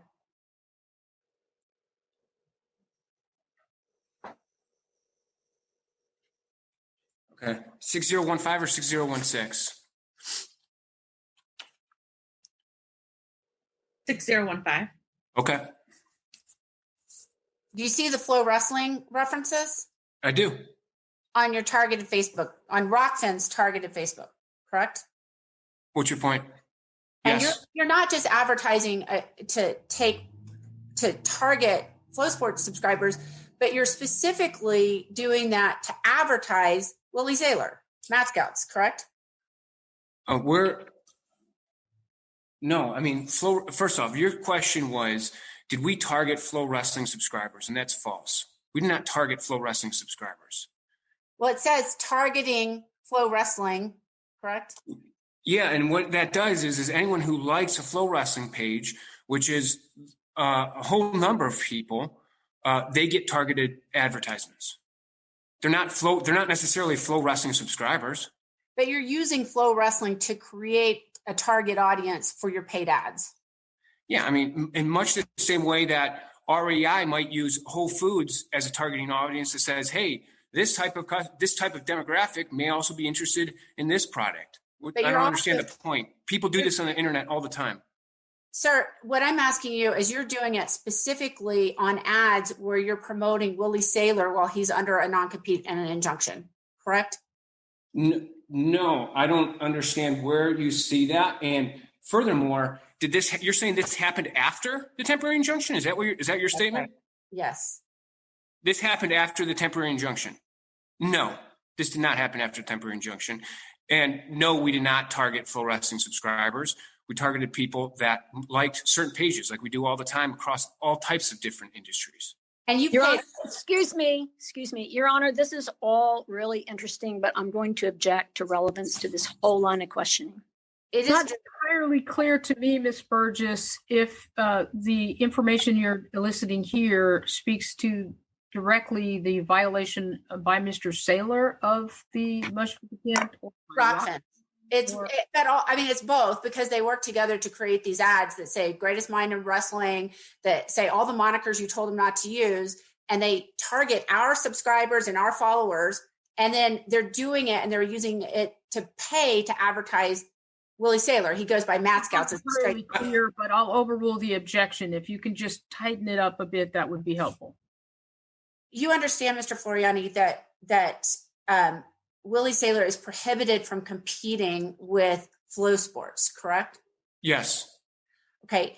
And yet Rockfin is paying money to promote Willie Saylor on Facebook using the word Flow Wrestling as your targeting filter. There's two problems there. First problem is yes or no. this happened after. This happened before the injunction. You know that. I know that. All those ads. Second is I just disagree with the characterization that we're targeting Flow Wrestling subscribers, because anyone who even remotely thinks about signing up for Willie Saylor is for sure going to be on Flow Wrestling. They're already a subscriber, and it's totally different product. I'm going to go next to P51 so we can talk about the dates.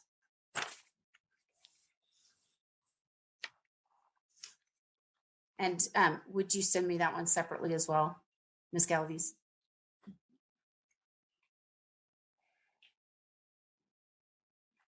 And this is where both Mr. Floriani and Judge, you have to kind of put them side by side, because it's a chart that Rockfin prepared to show information using Big Board and Greatest Mind in Wrestling.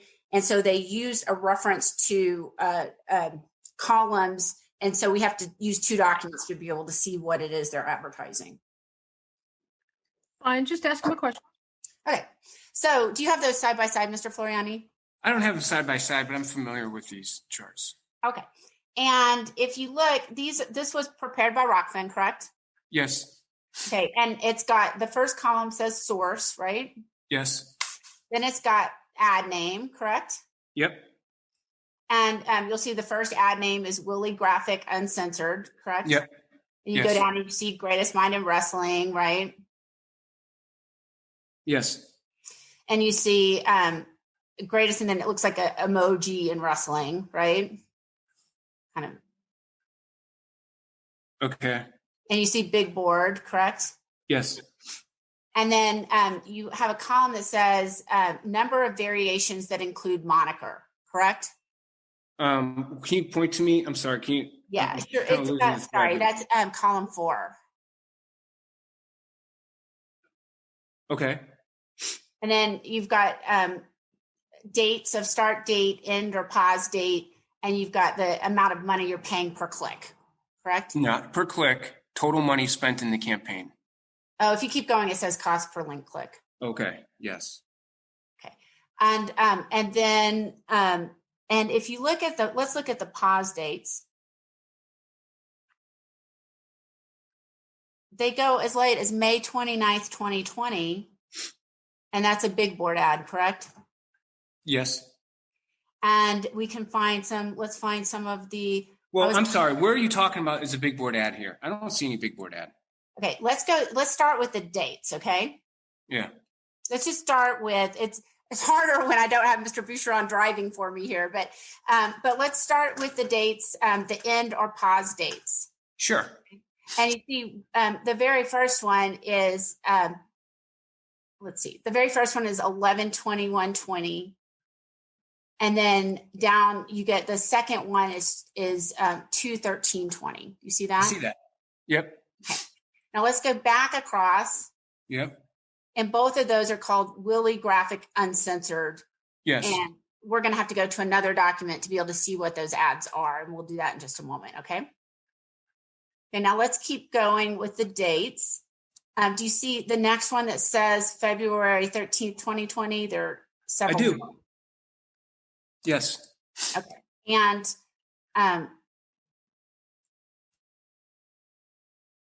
let's go across for that next one. And that's F4. That's a Big Board ad, correct? I don't know what your question is. What's your question? Okay. Well, when you look, so if you look over on the column that's, I think it's the 5th column that says ad in PDF, and you've labeled those as F2, F4, et cetera, correct? I see that. Yes. Okay. And several of these were not paused until at least February 13th, 2020, correct? No. Well, it says end pause date, correct? Yeah, but that just in Facebook, when you edit a campaign. So if you're clearing up campaigns or you're editing a campaign, it'll change the end pause date. All of these ads were stopped prior to the injunction. And I have confirmed with our marketing specialist and went and actually looked at all of that. There was no money spent and no ad was delivered post December 4th on this. Why did Nick Velikat ask Mr. Saylor whether he could use the monikers, and Mr. Saylor said, "I don't give an F." But you're on object on the grounds of speculation. I don't know. You're on I have no idea. Wait. Let's look at, so this doesn't say. There's an objection on the floor. Sorry. Mr. Sotero objected to speculation. It's not clear whether he knows or does not know. He may very well know. If you know, you may answer the question. If you do not know, do not answer the question. I don't know. So now let's look at the actual ads here. And that is going to be which exhibit, Ms. Galaviz? Exhibit 47. Okay, let's go to 47. And mind you, Mr. Floriani, the chart that you all created, it's not actual evidence from Google or Facebook, is it? I don't understand your question. Can you repeat it? It's just dates you guys entered in here, right? This is information that our VP of marketing was responding to in, I believe, a discovery request. And that's what I believe. I don't know for sure how it got in there, but I know that seems like it would be a logical conclusion. But you haven't given us the actual data from Facebook, correct? What do you mean the actual data from Facebook, ma'am? Let's just go to let's look at the ads themselves. And I don't think this is AEO, is it, guys?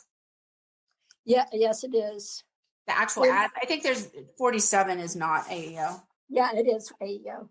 47 is AEO. Oh, I'm sorry. Is it 48 that has the same? Everybody has a copy of it. It's just not necessary to share it at this time. We're running out of time.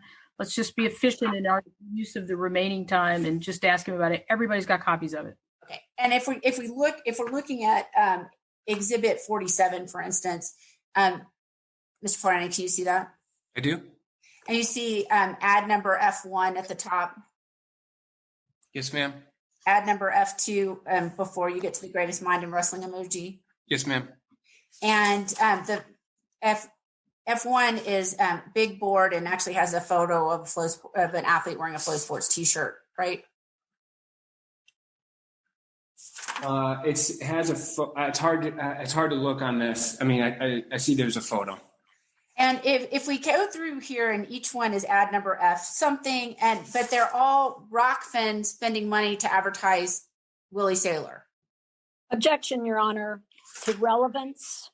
These, if you look at the earlier chart, and Mr. Floriani has testified, these did not run after the injunction. I hardly see how they can be a violation.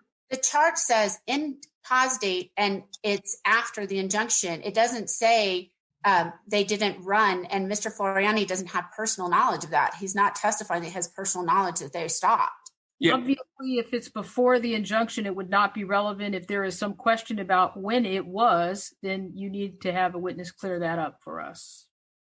And on the chart, Mr. Floriani, that you all provided, you said in/pause date, and that's after the injunction, correct? You just have to understand what that means in Facebook, Ms. Burgess. In Facebook, that means the last time a campaign was edited.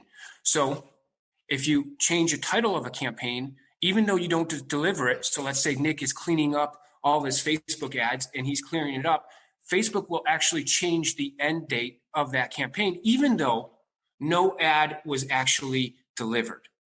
Well, let's go to P13.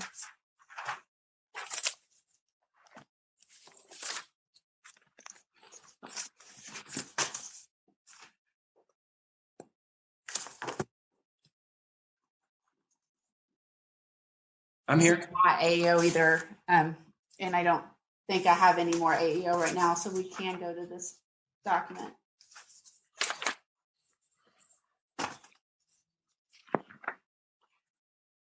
Plaintiff's Exhibit 13 was admitted already. Yes, it was. So, and Mr. Bouchard, you can pull it up if you have it handy. But it's actually confidential. It's not. There's a written agreement that says that it's not. What? On the bottom, it says confidential. Right, but Ms. Galaviz and your co-counsel have a written agreement that this is no longer confidential.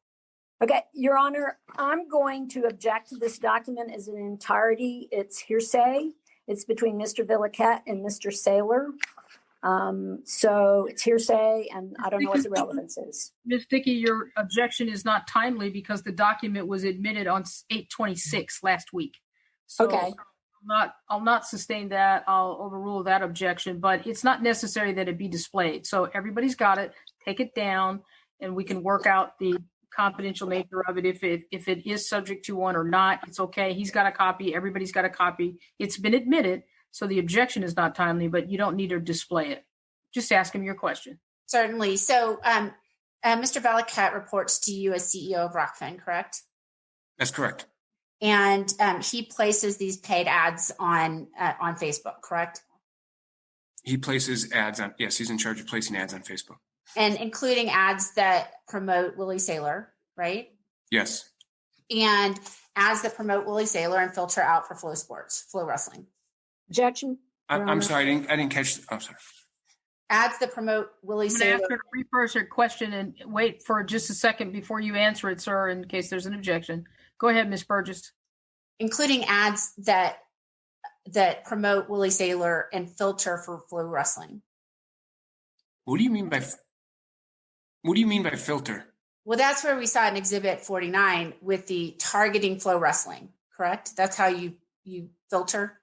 No, it's not called filter at all. That is not the correct terminology. Okay, I admit I may have bad terminology, but let's go back to that document real quick and we'll come right back.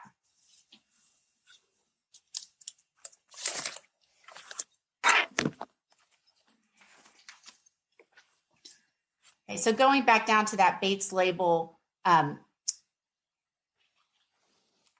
it's the last page. It's Bates label Rockfin, or it's a penultimate page, Rockfin 6015.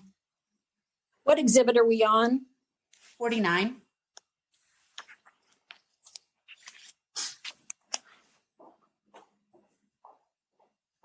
Do you see right there, Mr. Floriani, where it says Rockfin detailed targeting Flow Wrestling? Yeah, that's an audience that we ran to. Yeah, I do see it. Okay. Now, back to P13, do you see that on February 17th, 2020, your vice president is asking Willie Saylor whether he can use Crystal Ball? Your Honor, I'm going to object to hearsay. This is a document that he's not on. Ms. Dickey, I'm a bit confused because that document has also been admitted already. So it's in evidence. Now, he can tell us if he doesn't know the answer to the question, but the document has been admitted. So, Mr. Floriani, I think if you know the answer, you can tell us. If you don't know the answer, you can tell us that. Yeah, okay. I don't know what the question is. What's the question? On February 17th, 2020, Nick Villecat, who is in charge of placing these paid ads to promote Mr. Saylor, is asking him whether he can use the Crystal Ball nomenclature. Correct? Your Honor, I object to the argumentative nature of the question in the sidebar. I don't know what sidebar you're mentioning, but I think what she's asking, sir, is if you look at the email and assume that that's what the question in the conversation is about in a document already admitted, if that's what she's asking you to assume that that's what's going on. And if so, then her question is, Ms. Burgess. Then my question is that Mr. Villecat is trying to find out if he can advertise Willie Saylor for Rockfin. He's working for Rockfin with Crystal Ball, correct? No, that's not correct. He said, can you use? He didn't say that. He said, can you use? From what I see, that's how I read it. And you think that Rockfin was asking that question independently, not because they were going to use it to run an ad. Is that what you're saying? Well, I have no idea. They're talking on a chat, and he just is asking, can you use that nomenclature? And, of course, Willie Saylor says he doesn't give an F, correct?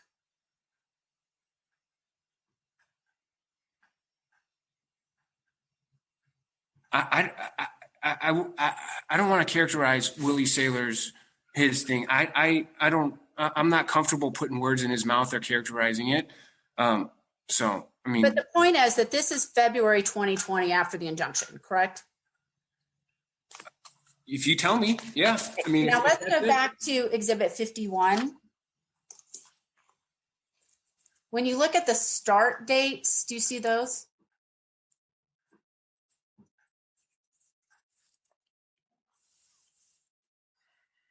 Yes. You don't. And do you see that one of them starts on April 29th, 2020? Yeah, you're conflating crystal ball, big board, greatest mind, and you're trying to weave this bigger thing, and it's not there. You're talking about big board now. I just want to make sure that's clear because we're not talking about crystal ball anymore, correct? I'm talking about all of the monikers because all of the monikers But are. it's important. Okay. It's just important because you're trying to say that Willie was talking about that, and then there was a concerted effort. I mean, it's getting a little sneaky. I just want to make the distinction. I see that there's a start date for big board that has nothing to do with crystal ball. Well, let's look at, so that start date is 4/29, and is that F8 is the correlation to F8? That's what it says? Okay, and if you go to 47, you'll see F8. Okay.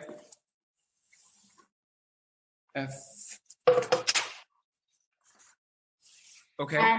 And you see that it's a paid ad that Rockfin is using to advertise Willie Saylor using Big Board, correct? Okay. Yes. And even your interpretation of this chart that Rockfin created, it didn't even start till April of 2020, correct? This ad didn't start until, what was it, April 29th of 2020. Okay, now, did Willie Saylor help you secure the Penn State event for wrestling? I'm not doing any event with Penn State. Do you know if Willie Saylor was involved in securing that event? Of event I don't know about? I don't know what you're talking about. Do you know a man named Cale Sanderson? I know Cale. Okay. Have you talked to him about the event? He's putting on an event. Yeah, I've talked to him. Okay. Has Willie Saylor? I have no idea. You don't know if Willie Saylor's been involved in that? How? Not to my knowledge. Let's talk about. Have you read Willie Saylor's book or any part of it? I have not yet. Look forward to it.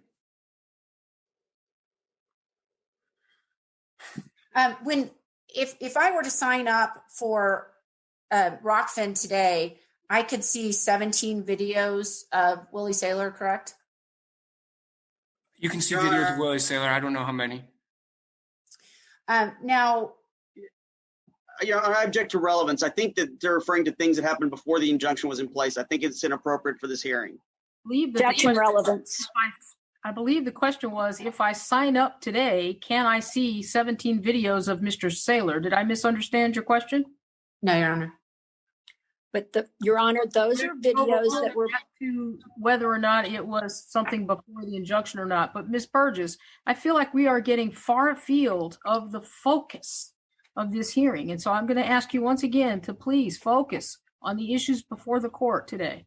May I ask on the issues before the court? We've talked about it before, but I was about to start asking about the uploading of 12 years of our data and retaining it in violation of the injunction. It's not part of our emergency order, but I think that you asked that we go ahead and proceed with that, and I will do that if that's how you would like us to proceed. I want to hear whatever you have to present in the way of evidence related to the motion before the court. If it's in your motion or a motion filed on June 8th, which is, I understood, the two motions that we were taking up, both an emergency motion, although I'm not sure I see any emergencies yet, but that motion was filed as an emergency motion, which I'm taking up, the plaintiff's emergency motion for contempt and for sanctions, and a June 8th plaintiff's motion related to Mr. Floriani's emails, which I understood also was the subject of a motion, I believe, filed on June 8th.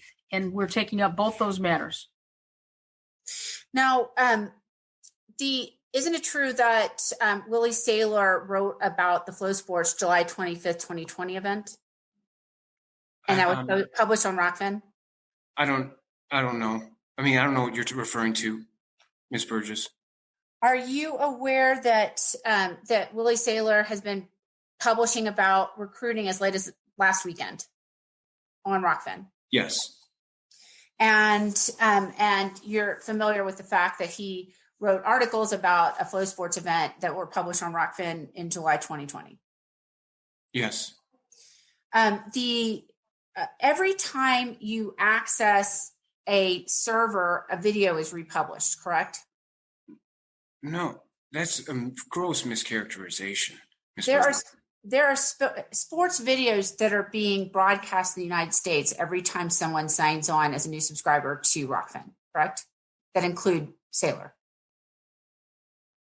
Saylor has videos that he's done in the past that are remaining, same as articles. I mean, Willie's been writing articles about recruiting since the day the injunction happened. We didn't hear one peep out of FloSports. The videos, he's had the videos up the whole time, and the court was very clear on what we had to take down, and we went even beyond that just to try and be safe. Just because we were like, you know what, we don't want any problems with the court, so we're going to go and be very conservative. And that's what we did. But the court never told us to take down. They in fact told us to take down things. And we went and took a very aggressive view on that and say, you know what, we don't think we did anything here, but we're going to take that down. They never told us to take down old videos. What did you take down? I don't even remember. I just remember things where we were just like, you know what, FloSports is FloSports is. I don't remember at the time. I just remember that, and it's not we didn't even take it down. Willie took it down. So Willie took it down. We just were like, Willie, do what you think is right with your attorney. And he went and he was very aggressive with it. And each time someone clicks on a Willie Saylor video on Rockfin, they get to see it, correct? Yes. Okay. Now, let's talk. Eric, Mr. Bouchron, could you pull up P1, is that the injunction? The injunction itself, where the last paragraph about not retaining.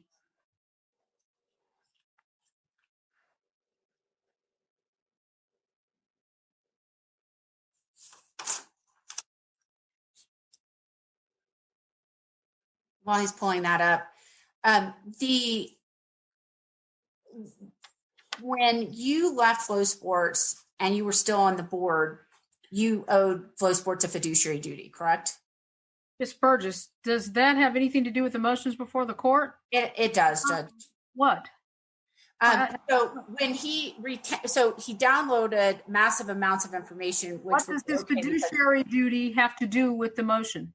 Because he held those still in line with his fiduciary duty. What does it have to do with the violation of my temporary injunction? It really, actually, you know what? It doesn't, because it says you shall not retain. So, but I think it's more their defense to the temporary injunction. So, Mr. Bouchron, if we can just look at the injunction itself.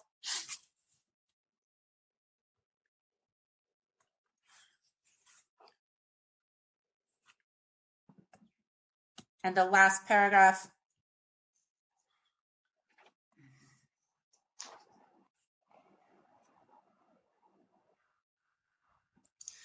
Okay. I'm sorry. I think it's right before that one. Here we go. Number 7. Do you see, Mr. Floriani, that in number 7 of the amended injunction, it says defendants Saylor and Rockfin shall not retain within their possession FloSports company information, correct? I read, defendants Saylor and Rockfin shall not retain within their possessions drawings, notes, memoranda, specifications, devices. Yes, I mean, nor any material containing or disclosing any FloSports company information. You're going to need to slow down for the benefit of our court reporter, and it's not necessary that you read it. Okay. I mean, okay. And specific, Burgess, to ask you a question. Yes, ma'am. Sure. Yes, Your Honor. And specifically, the last sentence provides that you can retain information you were provided as a shareholder, right? Yes. And the truth is that at the time that this was entered, it was actually entered first by Judge Crump earlier in December, right? The same language. I don't know. And that you were holding 12 years of FloSports emails and attachments, and you were holding that, correct? Oh, you're saying I didn't have possession of those emails. I mean, I had there was 12 years of emails. Yes. And you've been given those, right? As a shareholder and board member, correct? Yeah, a shareholder. Yep. And when you were ordered to not retain them, well, actually, your severance agreement says as a shareholder and board member, correct? Yeah, I didn't think it was bringing them together, but separate ones. But yeah, okay. I mean, it says I would disagree with your characterization of it, but it says board member and shareholder. Yeah, when you were told that you shall not retain, and it specifically talks about you, this information, instead of turning it over, you gave it to Rockfin's lawyer who did not turn it over?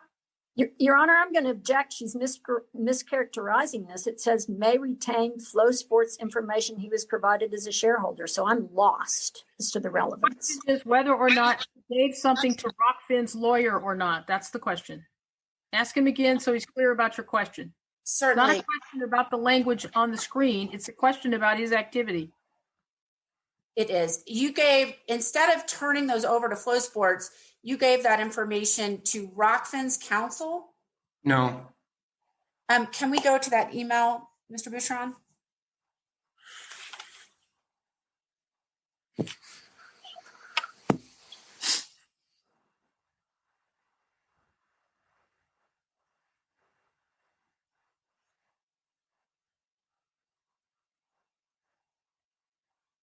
What exhibit number are we talking about so the rest of us can look at it? Yes, Mr. Bouchron, can you help me? 22.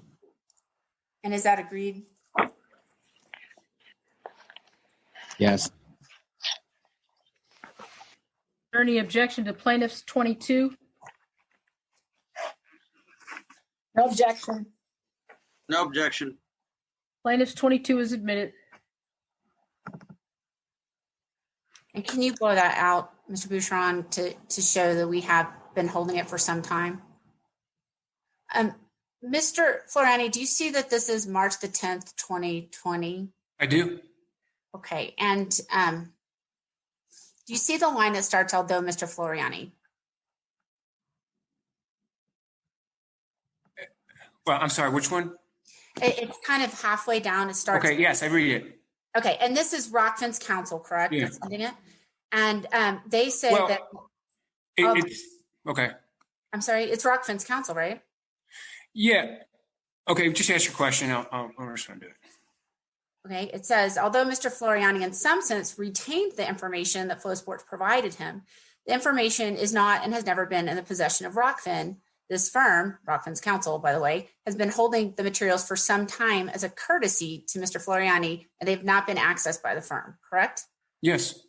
Okay, now let's go to the Manning Marks texts, P23 and 24. Are those agreed, Mr. Bouchron?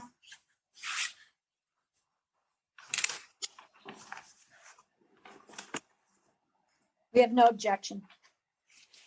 No objection, Your Honor. Plaintiffs 23 and 24 are admitted.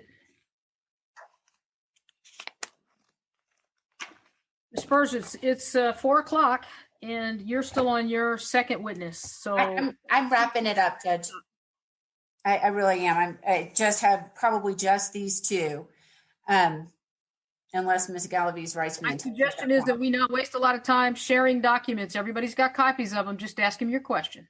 Okay. And if Mr. Bouchron can get it up, great. But otherwise, if you'll turn to here you go, P23, and then we'll go to P24 next. Here you can see how vast the amount of data was, correct, Mr. Floriani? This is from the IT professional who was an independent consultant for FloSports at the time, correct? Yeah, and who FloSports sent me to. Yes. So you kept on saying that I downloaded it. I didn't download anything. These emails were given to me by FloSports, and it's a mischaracterization that I went in and did it, and it needs to be corrected because it's been said and it's been initiated, and that's not what happened at all. Mr. Floriani, I think I just said you were allowed to take these, correct? I didn't take anything. They were given to me. Okay, let's turn to P24, which is the next page. And this has, you have to look through a couple of pages here. This is a 3-page item. Do you have it in front of you, Mr. Floriani? What is it? P what? 24. P4? Okay. I'm sorry, 24. 24? Okay. Okay. And so you may recall you were talking to Mr. Marks about how to get those, and you talked about taking them to, you asked him to hand those to Melissa, correct? Yes. As opposed to your brother, Mark Floriani, right? Yes. Okay, and then the next page is a little bit further in time. This is April 2018. Do you see that? Okay. And it looks like you're going to meet Mr. Marks at Starbucks. Yes. And by this point, you've already started Rockfin, right? What's the date on it? No, officially no. Okay, well, you're working on Rockfin, right? Yeah, I was getting Rockfin some of the pieces in place. And you told people that what you were doing at Rockfin was comedy and politics? I don't know. I mean, what are you talking about? You didn't tell anybody at FloSports that you were going to be doing wrestling there, right? I'm sorry. What's the question? At this point, you told people at FloSports that this was going to be about politics and comedy, right? Who are you talking? Who did I talk to? I'm just asking. Isn't that true? That I talked to people? I don't remember. I don't even know what you're talking about. Your Honor, I'm going to object to relevance at this point.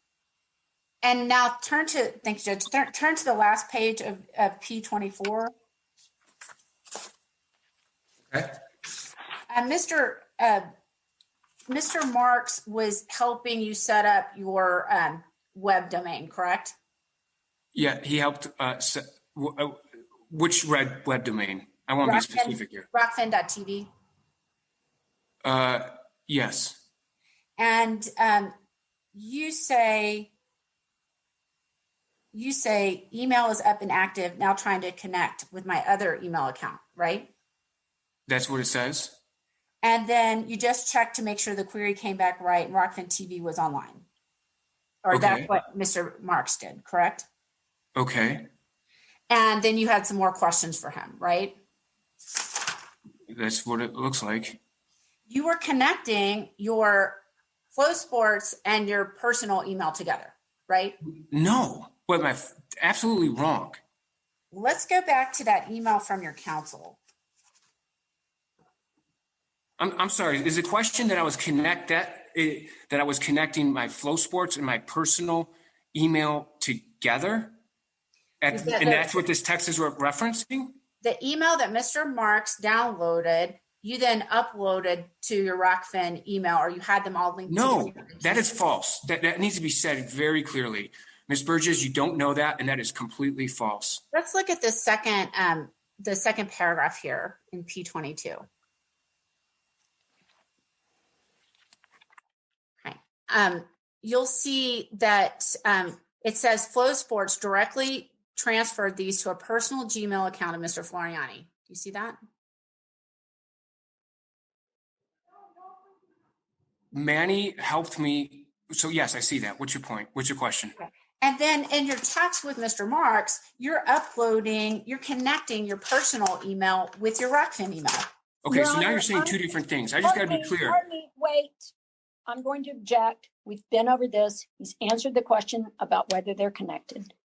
Where did you get, I'm sorry, I interrupted. I'm moving on, Judge, if that's okay. Fine. Where did you get what you handed to Mr. Brutico when instead of handing it back to FloSports in accordance with the order? Where'd you go to physically get that? The problem, Karen, is you're assuming I did that after the order.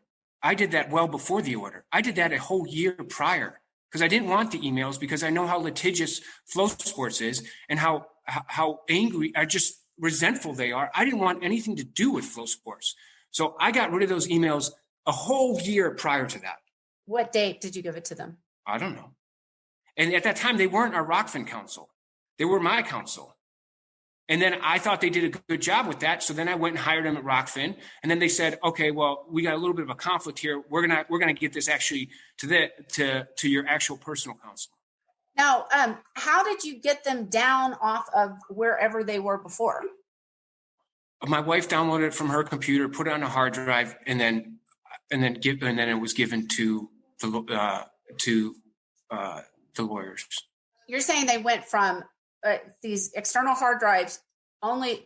How'd they get on your wife's computer? What are you talking about? I don't understand. How does an external hard drive connect to a computer?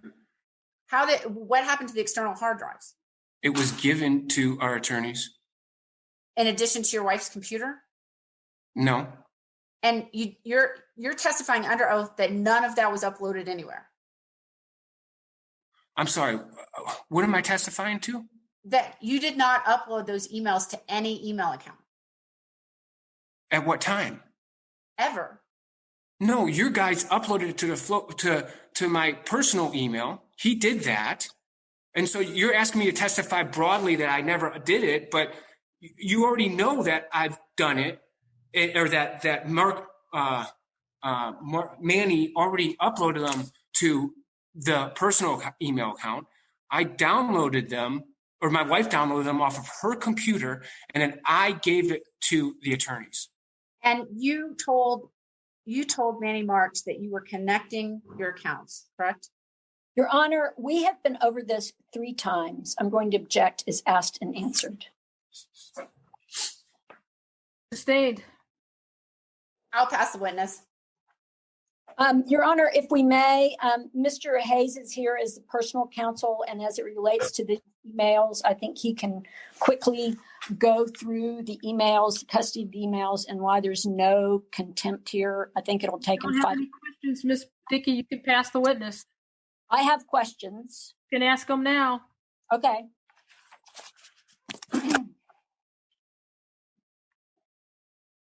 Okay, I want to start where she left off and do it quite quickly, Mr. Floriani.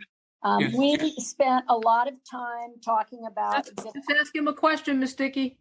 I'm directing him to an exhibit, Your Honor. Will you please turn to exhibit P51?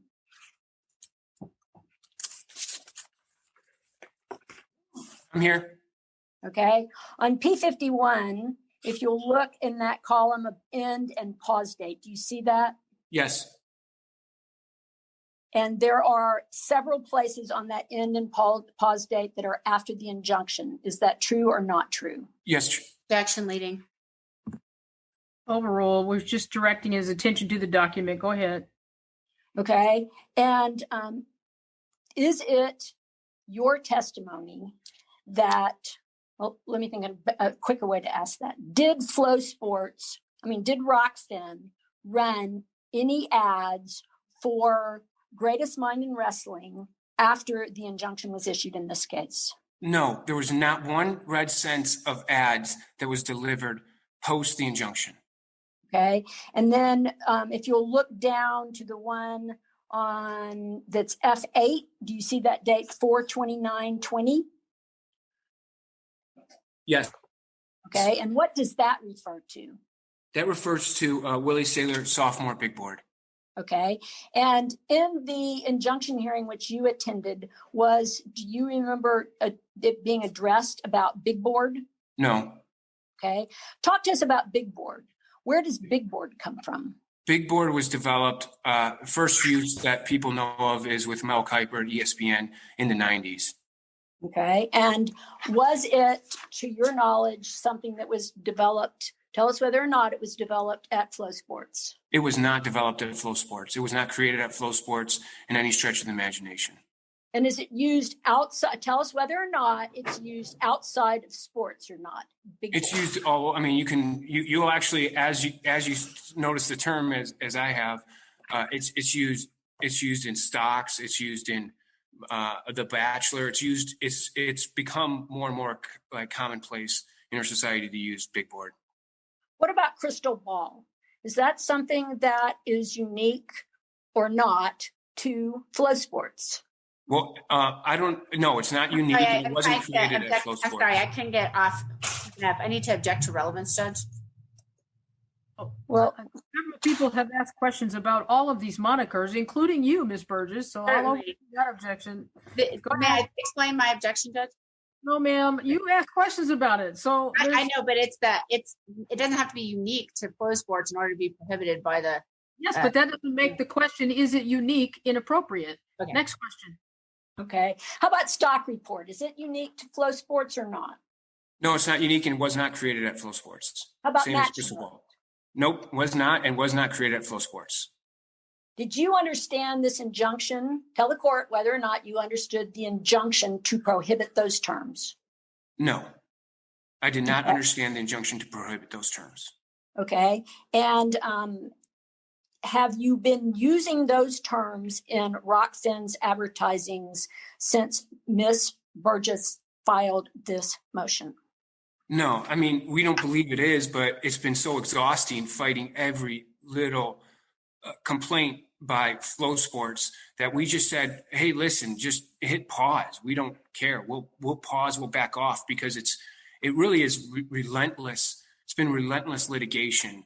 And we're just fed up with it. So we've tried to, as much as possible, just stay so clear of any line. Your Honor, I'm going to try to go through this quickly, but I want to refer over to the injunction, which everybody has in front of them. Paragraph 4 of the injunction speaks to you employing Mr. Saylor. Does Rockfin currently employ Mr. Saylor as an employee? No. In what capacity does Mr. Saylor interact with Rockfin? He's just a channel on Rockfin, just like just all the other channels. He has a channel on Rockfin. Well, let's pause for a moment and you explain what the channels are. And really, I don't want a lot of detail or a lot of technicality, but what's a channel on Rockfin? So content creators, media companies, all sorts of individuals can upload any type of content. We don't control it. It's content agnostic, and it gets uploaded to their channel. And our software, our platform allows them to make more money off their content than they could at other places like a YouTube, a Patreon, or a Substack. So is Mr. Saylor any different than any of your other channels? No.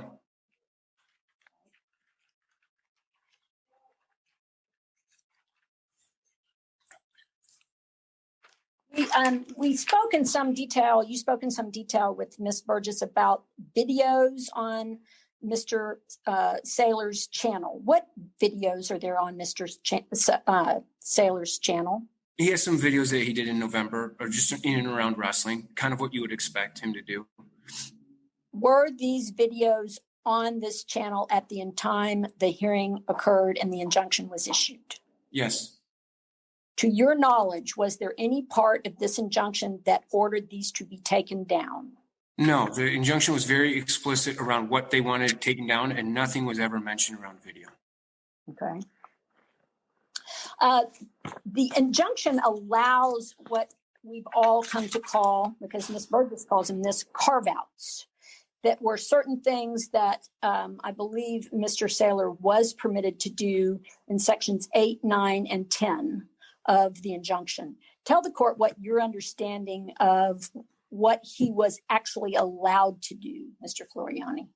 He was allowed to do rankings, and he was allowed to do written from that point forward around the injunction, around future happenings in wrestling world. So was it your understanding that he could only write about something happening next week and not write about something happening right now?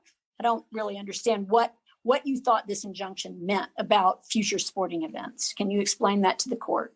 Yeah, I mean, I find it a little. I don't think that's what the spirit of the injunction was. I was at the hearing and listened to. Floriani, let me interrupt to just get you to answer her question, which is no future sporting. No, It's not. I mean, it was meant for editorial in future events that happen, but not. It should not be misconstrued as if that happens, you can't write about it. That feels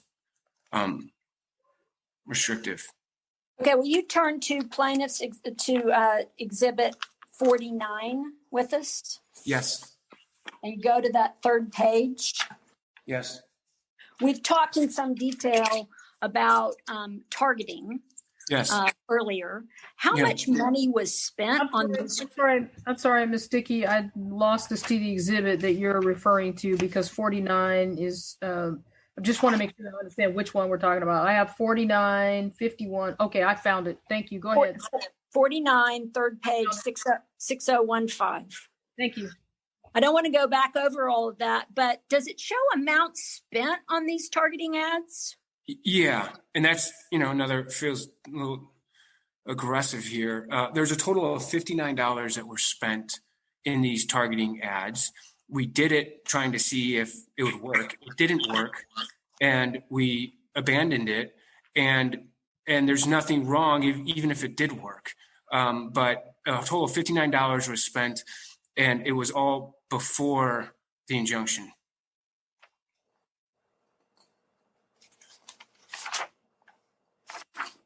Your Honor, I'm going to pass the witness to Mr. Hayes for now. Actually, Mr. Soltero is next. Oh, sorry. Thank you, Your Honor. No questions. Now, Mr. Hayes, you may question at this time. Thank you, Your Honor. Mr. Floriani, who is Mark Floriani? He's my brother. And is he an employee at FloSports? Yes, he is. What's his role? He is the CEO. Did you have a conversation with Mark Floriani in February of 2018 about these emails? Yes. Tell us about that, will you? He said he wanted me to have them, that had my 12 years of my personal life in it, and that I should have those emails. Did he mention anything to you about you being a shareholder as a reason for it? Yes, and that was confirmed throughout the process of me leaving the company. Okay.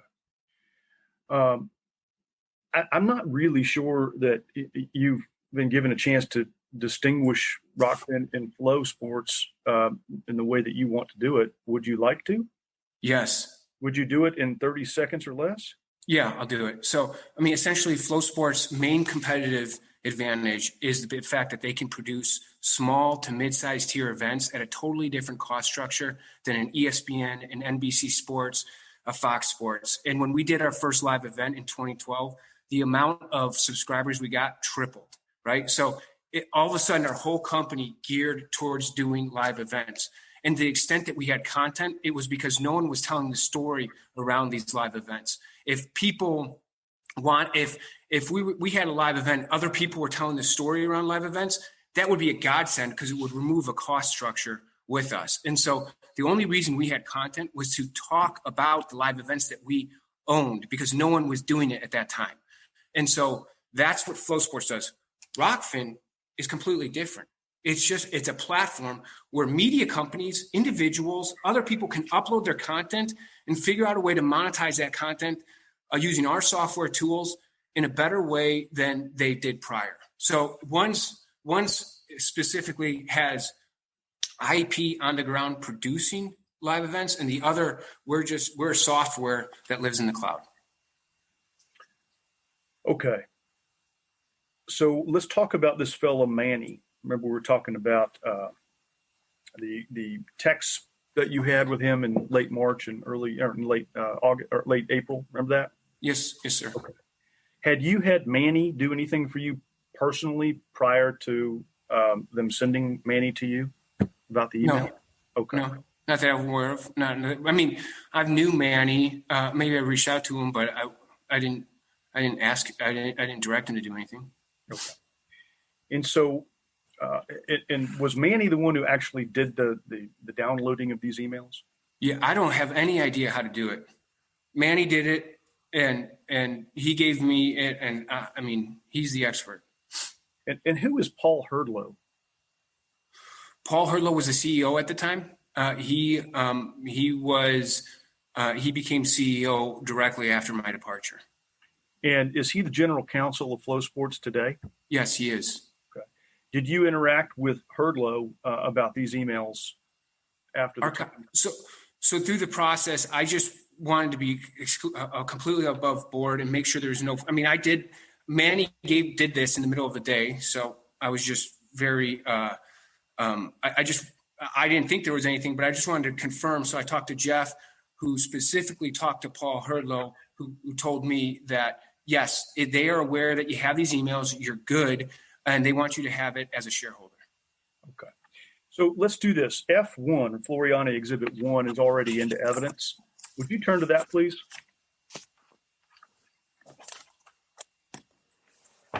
Okay. Now, this is your separation agreement from the company, right? Okay. Yes. Judge, I have to object because I wasn't allowed to get back into things before the TI, and now that's what we're doing. So I wasn't. You admitted this exhibit. Let's see what his question is, and then you can have, if you have an objection, you can. But you offered his exhibit already. Right. So he can ask him about it. Go ahead. Thank you. What's the date on this document, Mr. Floriani? April 3rd, 2018. Okay. And you left the CEO position sometime around mid-February of that year. Is that right? Yes. Okay. Let's do this. Let's go to the 4th page of this document. There are a bunch of bullet points. Okay. Now, the second to last bullet point at the bottom of page 4. Okay. Let's go there. Okay. Okay. Now, this document talks about what you can and can't do after you leave the company, right? Generally speaking. Yep. Okay. And one of the things that the document addresses is what you can and can't keep, right? Yep. Okay. And there was a carve out in this document about certain things you can keep, right? Yes. All right. Let's look at that bullet. Would you read slowly for the court reporter the beginning of it? This is the second to last bullet. It's not numbered. So, Mr. Hayes, the document is in evidence. You don't need to have him read it to us. If you want to ask him a question about it, you may, but the document speaks for itself. What's your question? Do you see the word "or" in that first sentence down there? Yep. Do you see before the word "or" that one of the exceptions is the stuff that you got after the effective date? Yes. Okay. So did you understand that you could keep what you had after the effective date? But that Yes. they keep it? All right. Let's look at the front page. Very top. What's the effective date? February 18th, 2018. Did you get these emails that we're spending all this time talking about after that effective date? Yes. Thank you.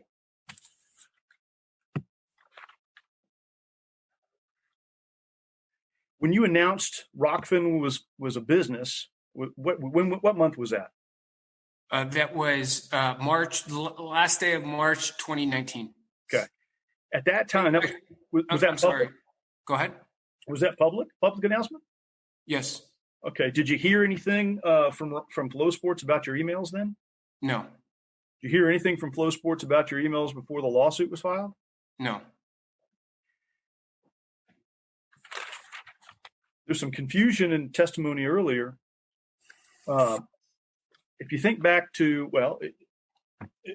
do you recall giving this device that contained the emails to your lawyer, Mr. Brudico, or his firm in early of 2019? Yes. Okay. Did you access it from that point forward? No. In March of 2020, I came on board, right? Yes. And did you understand that Mr. Brudico's firm just sent a box of things over to me? Yes. Including that device? Yes. You also understand that I gave the full contents of that box to Ms. Burgess and to FloSports? Understood. With your approval? Yes. Okay. Now, there was an issue with gaining access to that device that had all the emails, right? Tell the court, do those emails exist, to your knowledge, anywhere other than on that device at that time? Yeah, FloSports has all of them. Has every single one of those emails. other than what FloSports has, anywhere else in the world these things exist? Not that I'm aware of. No. So there was an issue with trying to open that thing when we were trying to give it to Miss Burgess's law firm, right? Yes. Okay. So one of the things that might be easy, Your Honor, and I'm happy to do it just in bulk, is these. I understand there are no objections to Floriani 2, 3, 4, or 5. And instead of going through all of them, as long as they're in the record, I'm fine with doing it more efficiently. And these are the any objection to Floriani 2, 3, 4, or 5? No, Your Honor. No objection, Your Honor. And just for context, these are the back and forth about the device. Sorry? I did not hear from Ms. Dickey as to whether or not she has an objection to Floriani 2, 3, 4, or 5. Ms. Dickey? Is she gone? Ms. Dickey, we can't hear you. I don't see her. Wait, now I see her. If you have an objection, give me a thumbs up. If you do not have an objection, give me a thumbs down. Your Honor, I kicked myself off my iPhone, so I'm back to the noisy one. No problem. Yes. You have an objection to 2, I 3, have 4. no idea because I'm trying to sign back in on my iPhone. Well, Mr. Hayes has offered Floriani 2, 3, 4, and 5. Would you make that a priority and let me know if you have any objection? No objection, Your Honor. And if you would ask that I be let back in when I knock on the door in a minute, that would be really helpful. Yes, ma'am, we will. In the meantime, if you could please mute that microphone. That would Sorry. help. No one's surprised at my technical skill. Mr. Hayes, you may proceed. Thank you. So 2, 3, 4, and 5 are 1 through 5 are in. Mr. Floriani, on the did you authorize me to write to Ms. Burgess's firm about this device? Yeah, I begged you to write to it and try and yes. Okay. And did we alert the other side, FloSports, to our involvement in our having this device or these documents immediately at the time that you retained me? Yes. And did we ask for direction about what to do with it, or? Yes, many times we asked for directions. And did we tell them we're the only ones who are going to hold on to this until we have? I realize that leading can be really more efficient, but this is a lot of it. I agree, and, Mr. And saying, did we tell him is a hearsay. The objection, Ms. Burgess. Mr. Hayes, please don't lead the witness. Go ahead. Okay. Let me point to exhibit number 2.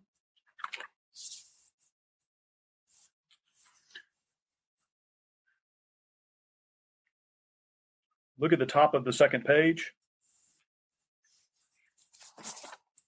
Yes. Okay. F2 is that the correspondence announcing that we have the document or the yes. Okay. Yeah. Mr. Floriani, did you hear anything back from opposing counsel or from FloSports for a couple months on that subject? I'm gonna. I didn't hear anything back. This is about conversations I had with Mr. Hayes over the phone. I don't know how Mr. Floriani would hear back from me. That would be inappropriate. The question is wrong. Well, I've never heard that objection. May I be heard? The question. I don't know that objection entirely myself, Ms. Burgess, but I think I get her point, Mr. Hayes. It would be inappropriate for her to have a conversation directly with your client once he had obtained counsel. So your question puts her at a disadvantage because it assumes that she might have been engaged in an inappropriate conversation with the client of another lawyer. So perhaps you could clarify your question. Sure. The point is, were you aware of any demand for these emails until June? No, and the emails that were given, the emails in question, we've been nothing but trying to work. I've been nothing trying to work with FloSports, but it's been extremely contentious to do that. Mr. Floriani, let me stop you there. I think you answered his question. The answer was no. He's going to ask you another question. Okay. Do you have any objection to simply putting the device in the registry of the court, if the court allows it? No, I have no objection. Do you have any objection to giving it to a third party? No. Trust. No. And to be clear, does this device contain your personal emails? Yes. And what does that mean? What kind of personal things might be on there? Well, I've 12 years. This is the order was shall not retain, and it's a FloSports server, and so this is irrelevant to violation of the order. I don't need to know what kind of personal emails he has on his computer, and I'm not going to put it in the registry of the court. We can move on.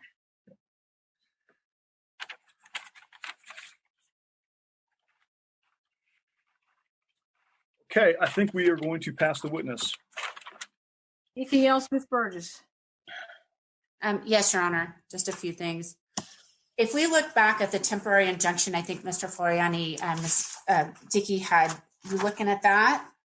You have it in front of you? Can you give me a number? I don't know that this is numbered, although Ms. Galaviz, can you help me on that? Minus 44. Minus 44. It's the order. Thank you.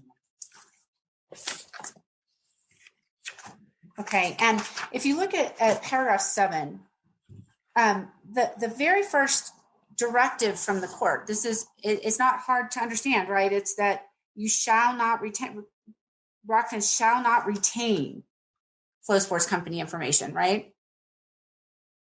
Yeah, okay. And the first time you or your counsel told FloSports they were holding 12 years of your email was on March the 10th, 2020, correct? I don't know. I'm not aware. And when you say that in the text with Manny Marks, and can I make a clarification on that last question? With your counsel would be better. When you say with Manny Marks that you're connecting your accounts, what two accounts were you connecting? I don't know what you're referring to. Object to the foundation. I don't think it's been established that accounts are being connected. Excuse me. The word connection is troubling. If I understood what he said, and I'm going to ask because I want to make sure I understood what he said. I understood Mr. Floriani to tell me that when he was leaving FloSports, he had a conversation with his brother Mark. Mark suggested that he needed to take his personal emails with him, and that because he was a shareholder, he would also be entitled to whatever emails he had while an employee at FloSports. Martin made arrangements, apparently, and Mark, together with some guy named Manny, who got those emails to Mr. Martin Floriani, who then had them on a computer, and then when litigation ensued, asked his wife to download them to a hard drive, and gave the hard drive to Mr. Brudico, who then gave them to Mr. Hayes, who then gave them to Ms. Burgess. Did I get that right? Your Honor, all except the download to the computer. I'm asking Mr. Floriani if I understood his testimony correctly. Yeah, I mean, very close, is almost precise. The only detail I tweak a little bit is we downloaded them from the cloud onto the hard drive and not the computer. But yes, above my pay grade. You got them from the place where they store them and put them in this hard drive. Okay. Yes, so Your Honor. I don't understand your question, Ms. Burgess. What's your question about that? Certainly. So before that, or at the time when Rockfin.tv was being set up, Mr. Floriani discussed with Manny Marks connecting his email accounts, and that's in P24. And I'm just asking which two email accounts you're connecting. I don't know that it's connecting email accounts in the sense of on Google, as I understand it, you need to have an account, right? And so a user account. And so I don't know. Your personal emails are on a G Suite, correct? On a Gmail account, right? Yes. And your Rockfin emails are also run on G Suite. It's called Rockfin TV, but really Google's running it behind, correct? Rockfin uses G Suite as well. And those two were connected, right? If I sent you an email to your personal account, it would also show up on your Rockfin account. No, Absolutely not. That has to be 100% clear. No, there is no Rockfin email, or there's no FloSports email that is in Rockfin. I kept them very separate. There was nothing of the sort, and that indication is just false. That you testified, which two accounts did you connect then? On G Suite, I wanted to make sure the same G Suite that I signed up for over on from M. Floriani was the same user profile that was signed up for Rockfin. So I just wanted to make sure I didn't have to create a whole nother user profile. But those inboxes never touched. And anything saying that is just not true. It's completely false. But you agree that your 12 years of FloSports most sensitive data, 12 years of FloSports email were uploaded to your personal Gmail. Yep, and you connected those. You connected the G Suites. I connected the G Suites? That doesn't make sense. I only have one G Suite. I have a user profile. You could access both, correct? From the same desktop at the same time. I can, just like any email, I can log into one email, I can log into the other, just like anything. Your Honor, I'm going to object. This has been asked and answered. There's no question on the table at the moment. So let's get a question. And before you answer, let's see if we have an objection. Go ahead. Thanks, Judge. Looking back at the temporary injunction, amended temporary injunction, let's look at paragraph 4 that you read with Ms. Dickey. Okay, what is I'm sorry, I can't keep these exhibits saved. You got to direct me here. I think we said it was 44. I don't think 44 is in your notebook. Why don't you look at, hold on, let me give you another exhibit number. Exhibit number D19 has the injunction on it, Mr. Floriani. Okay. Got it.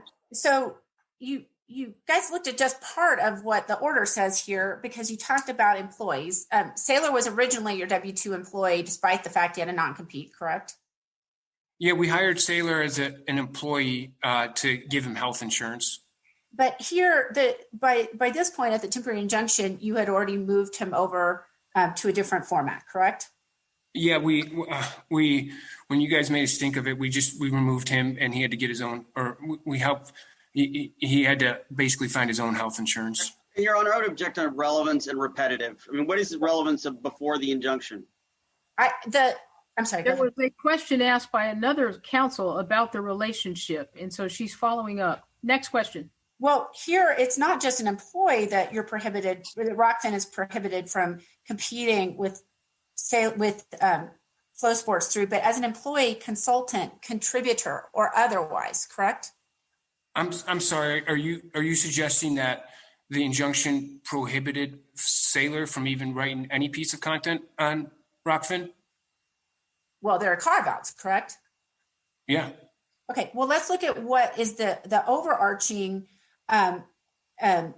prohibition. It's not just to be an employee; it's consultant, contributor, or otherwise, correct? Yeah, I felt like the carve-outs did, and this is the first time I've ever been hearing this argument. I'm just asking what's in the injunction. Do you see that? It's number 4. Sure. The lawyer just pointed you to it. Yep. Okay. Now, Wait, so you're saying 4 in the amended temporary injunction, it says defendant Rockfin shall not employ or engage Saylor as an employee, consultant, contributor, or otherwise to perform sports video industry for Rockfin. Rockfin is not in the sports video industry. I've already explained that. We don't produce any live event. We don't produce any live event. We don't go out and acquire any live rights. People upload their content and it's content agnostic. So your characterization that we are violating this is wrong because we're not even in the sports video industry. So really the temporary injunction didn't mean anything at all, right? How are you coming to that conclusion? The temporary injunction meant a lot. Mr. Floriani, when you hear Ms. Dickey state the word objection, that means you should stop your testimony until I have a chance to rule in her objection. I'll sustain the objection because the question was argumentative. Ms. Burgess. Yes, Your Honor. If I right now you've already admitted 17 Saylor videos about wrestling up today, correct? On Rockfin? I admitted that Saylor has video on his channel. Okay, now the only way that he gets paid is if you get subscribers to Rockfin. No, that's not true. How else do you pay them? Well, we look at total value. So he could get no more subscribers, but other people's subscribers could come and view his content. So it's not Not the only way. really accurate. Ms. It's Bird, not- excuse me, you need to wrap up with him. I'm going to have to give the court reporter a break in a minute, and I need to know what else we have on our agenda. So you need to wrap it up with Mr. Floriani. Now, you talked about FloSports' primary work being small to mid-tier events, correct? That's their major competitive advantage and place in the industry. Now, is the upcoming Nittany Lions Wrestling Club a small to mid-size event? I don't know. And You tried that once before, Ms. Burgess. If it's an upcoming event, it couldn't possibly violate the injunction already that your motion speaks to. So let's not go there. We stopped you from going in that direction once before. The stop sign's still up. thank you, Judge. I'm just asking about the rebutting the issue of somehow or another they're not competitive. But I think that you've heard enough about that. Let me see if there's anything else I need to quickly ask, but I'm about to turn this over. I think you testified previously, but it was unclear from Ms. Dickey's questioning that you had no personal knowledge of the dates that are on Exhibit 51 about the running the ads, that's Nick Veliquette's. No, I do know. I went into detail with Nick and looked at the actual Facebook thing. So that is inaccurate. Why didn't you give us the Facebook thing then instead of just writing a chart? Your Honor, I'm going to object that she is being argumentative, and we have been over this. Name the objection to that question. I pass the witness, Judge. Ms. Dickey, anything else? I'm afraid you might hurt me if I ask any other question. Your Honor, we have been over and over and over this. I could ask more questions, but I am not going to. I would never hurt you, Ms. Dickey, ever. But I appreciate that you don't have any more questions. Mr. Soltero, any other questions? No, thank you. No questions. Mr. Hayes. I'll take the bait. I'm sorry, Your Honor. I've got two questions, and yeah, I know. Mr. Floriani, I've heard people refer to the emails that you received from Manny as the legacy emails. Is that what you call them? Objection, leading. Yes. Okay. Overruled. Go ahead. Next question. Have the legacy emails ever been on your personal account? Mixed with your personal emails? They're in folders. They were in folders in my personal account. Have they ever been mixed into your personal account, integrated into your emails? Into my Rockfin emails or my personal emails? First Rockfin. No, they've never been in Rockfin at all. Unequivocally, they've never been in Rockfin's emails. Okay. And so, but the emails that you were given were separate on a device, correct? Yes. And that was because Manny put them on the device or put them into the cloud for you, right? Yes. Okay. And Manny, do you know where he works today? He's at FloSports, I believe. Okay. I think so. All right. Thank you. Pass the witness. May I, Judge? No. I don't know if that didn't make any sense. They were uploaded to a Gmail account, then the suites were connected. They weren't on some standalone device. But I think you understand that. So, what is there a question? I understood the email issue 20 minutes ago. Does anyone have another question to ask? No. All right. Then let me give the court reporter a break while we talk about what's left. Who else has a witness they need to call in this hearing? Ms. Burgess, what other witnesses, if any, do you have? No witnesses, Judge. Ms. Dickey, what other, if any, witnesses do you have? I do not have any more witnesses. Mr. Soltero, any witnesses? Your Honor, only in the sense that we've submitted Exhibits 1 and 2, which are depositions taken in this case as witnesses. My question. I understand. Witnesses. I understand, Your Honor. No do you live have witnesses. Witness or do not? I do not have live witnesses. Okay, sorry. I was only asking if you have other people to call as witnesses. I understand, Your Honor. And the answer is No other witnesses, Your Honor. No other live witnesses. Mr. Hayes? Any Yeah. other? Mr. Weisbart was listed as a witness, and I think we could do him in 5 minutes. Why do we need Mr. Weisbart? Are he going to tell us that he worked with the law firm that these documents were delivered to before they got to you and then to Ms. Burgess? Now, he's testified that he dealt directly with FloSports, now general counsel, and they gave Mr. Floriani the emails because of Mr. Floriani's. Anybody dispute that?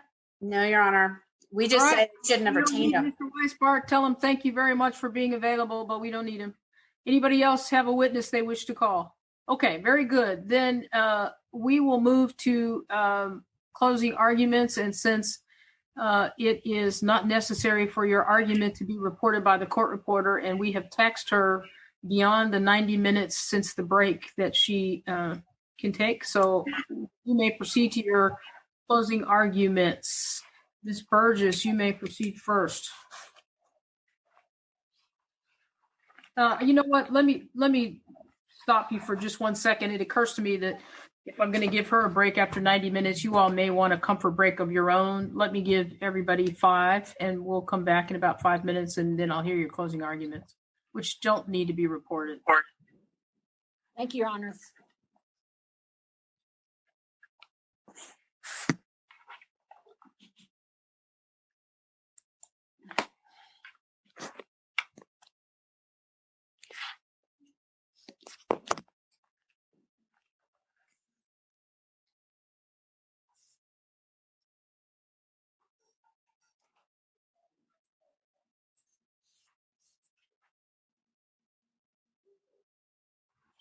Is everybody ready to come back?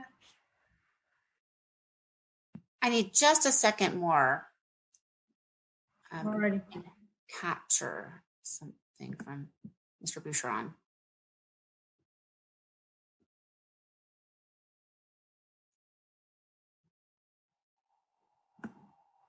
I don't know if y'all saw this, but Judge Sparks just passed away.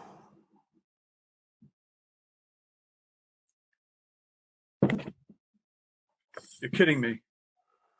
No, like just right now. Oh. Yeah.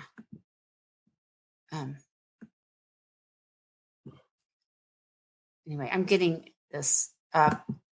I don't know if Mr. Boucheron is back on. I need to get my.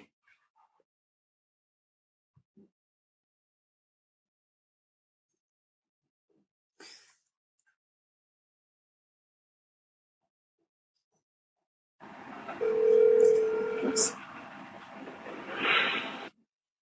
Hey, are we ready? If you send it, it's not going through.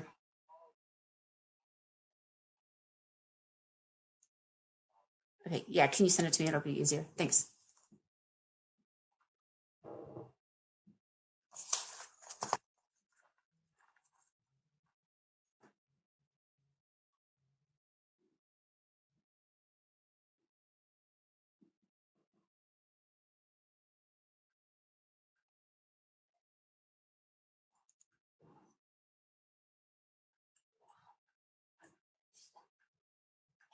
Miss Dickey, your phone still stayed behind.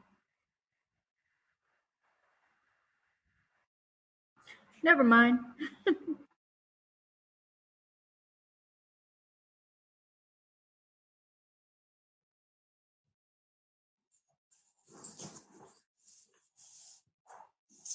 Are you ready? I am waiting for an email to come across, but I can just have, if Mr. Boucheron can't get it to me quickly enough, I can just have him drive it. But hopefully it's just on its way. All right, I'll let the judge know.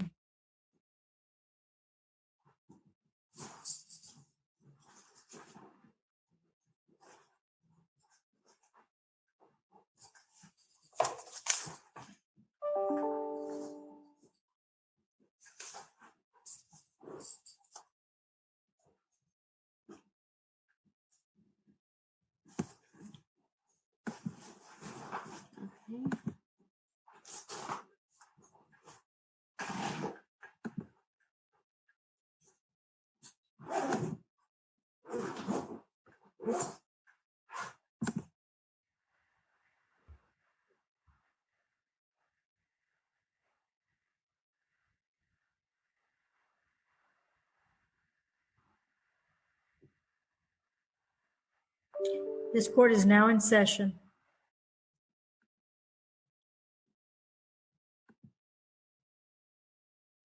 Ms. Closing arguments, Ms. Burgess, you may proceed first. Yes, Judge. Could I get permission to share screen, or do I ask for that? I think I asked for that. Right. Everyone has permission all day long. Just share as you need to when you have the floor. Great. Thank you.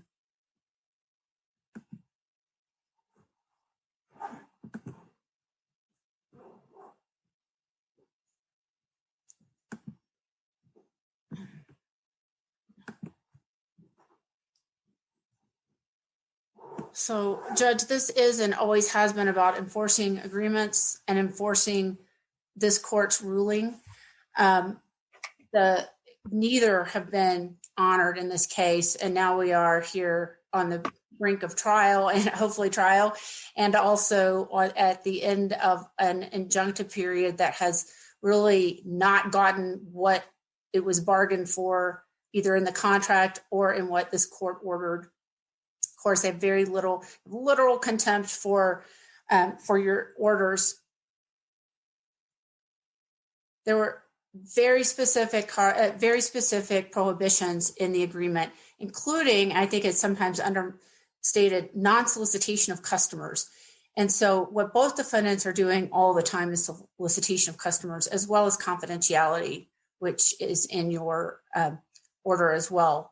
The agreement specifically says that for the time that Willie Saylor, this is an agreement that Martin Floriani signed on behalf of FloSports, for the time that Willie Saylor is in violation of this agreement, the duration of the non-compete, it was a very short one-year non-compete, it extends. And so regardless of the temporary injunction that's in place, the temporary injunction should be extended and expanded just to meet the full out version of the non-compete now that there are no First Amendment concerns.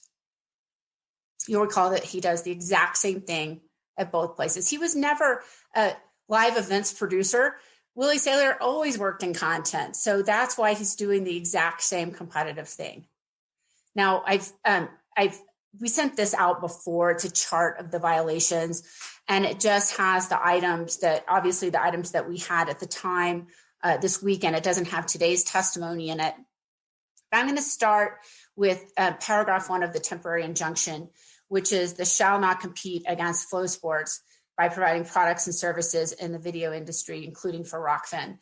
And here we have, instead of compliance with that, we have these attacks on FloSports with links to Rockfin. So how could that not be competitive?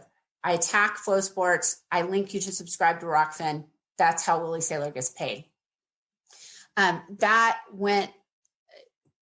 really escalated at the July 25th event, which is why Your Honor asked before about emergencies. That's why the emergency motion was necessary, because at the July 25th event, not only did we have extensive competition with FloSports, but we also had, in order to link to Rockfin and to compete, but then we also had these allegations that FloSports somehow condoned domestic abuse, again, trying to lead people to Rockfin and to Willie Saylor. Completely false that FloSports had anything to do with that, and even completely false that it was in the same year or otherwise. We had targeting FloSports' upcoming Who's Number One event that you'll recall was part of the monikers discussed in the original temporary injunction hearing. And then we have targeting Flow Wrestling subscribers for Facebook ads promoting Willie Saylor, which is competing against FloSports for Rockfin. The second violation that we're pointing out is the use of monikers and catchphrases. If you, I know you carefully listened to each one of the witnesses, but to hear them describe what they thought they were prohibited from doing, it would be absolutely nothing. Big board, crystal ball, greatest mind in wrestling, all of these things were the subject of the temporary injunction hearing. And Mr. Saylor admitted that they were created at Flow, as to him. FloSports uses these monikers to identify unique sets of content. and to identify Saylor. And they invested in that, and they got a temporary injunction about it.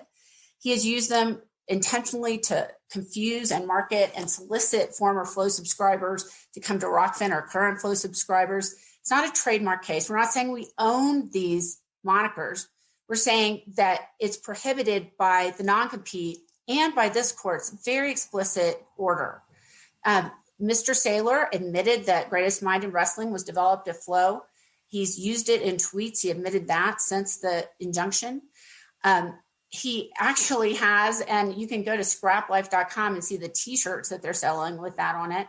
And Rockfin has used that in Facebook ads in violation of the non-compete, of the temporary injunction.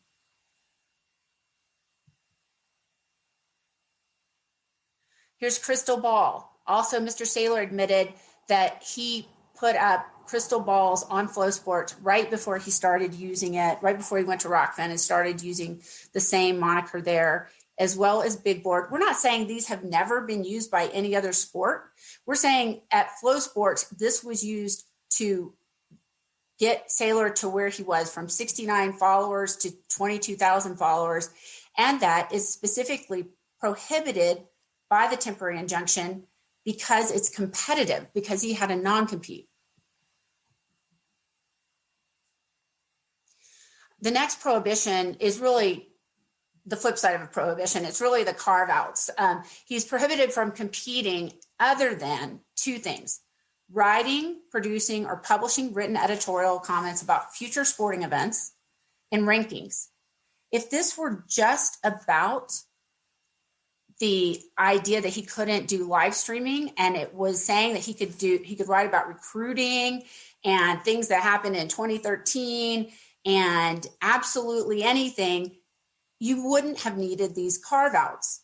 These are just a few of the violations here, including 114 articles in violation of the temporary injunction over 7 months. These are not, the court's prohibitions in the temporary injunction are not requests to please, not do this. They're court orders that should be complied with and have not been. Video, live streaming, and broadcasts are also prohibited.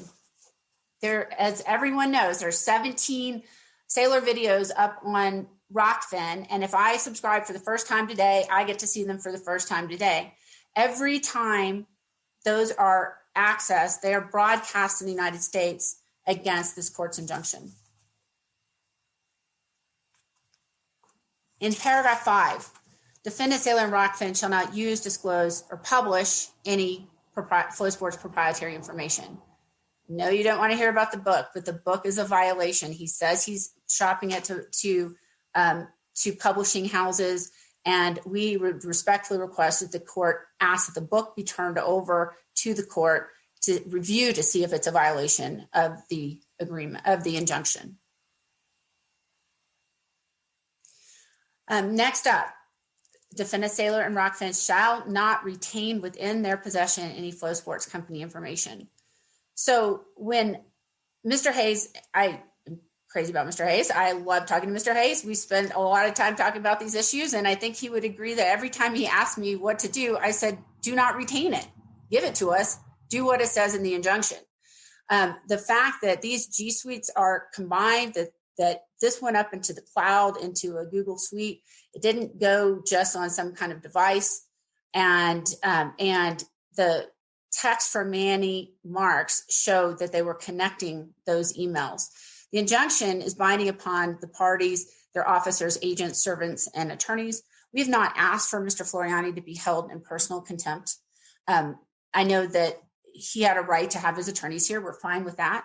But we have only moved for contempt against Rockfin, and Rockfin violated this order. If the email from Mr. Brudico, that's Plaintiff's Exhibit 22 from March 10th, really tells the story without any of the shine on it.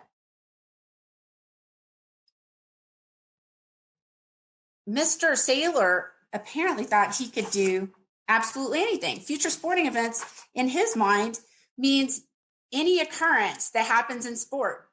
And so if that were really what the court had meant, then we would not have we wouldn't have had a need to have a 2-page injunction. We would have just needed you to say, you can't broadcast live video. He's admitted that he's been recruiting.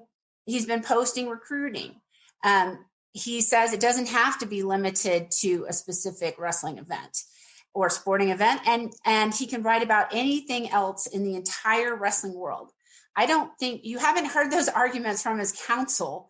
And I would be really surprised if that's how they advised him. And yet he ignored this court's order. And as he said to Mr. Veliquette, it's because he absolutely didn't give an F about what was going on here. These prohibitions are specific, and they are not just you can write about absolutely anything. It's you can write about future sporting events, and you can publish rankings. Nothing about recruitment, nothing about past events. Would respectfully request that in light of these violations, that the court expand and extend the temporary injunction. Now, you could do this even if there weren't a violation, just if there were a violation of the contract itself, because you'll recall that the contract says that if the contract is being violated, the non-compete is extended. Right now, we've agreed that hopefully, and we'll probably talk about this in a little bit, hopefully we'll have a bench trial in November. And at that point, we can talk about the violations and damages and a permanent injunction that could come out of this situation. But at this point, we're asking that you extend the TI to the time of the new trial setting and that you expand it to remove the carve-outs and just have him absolutely follow his contract.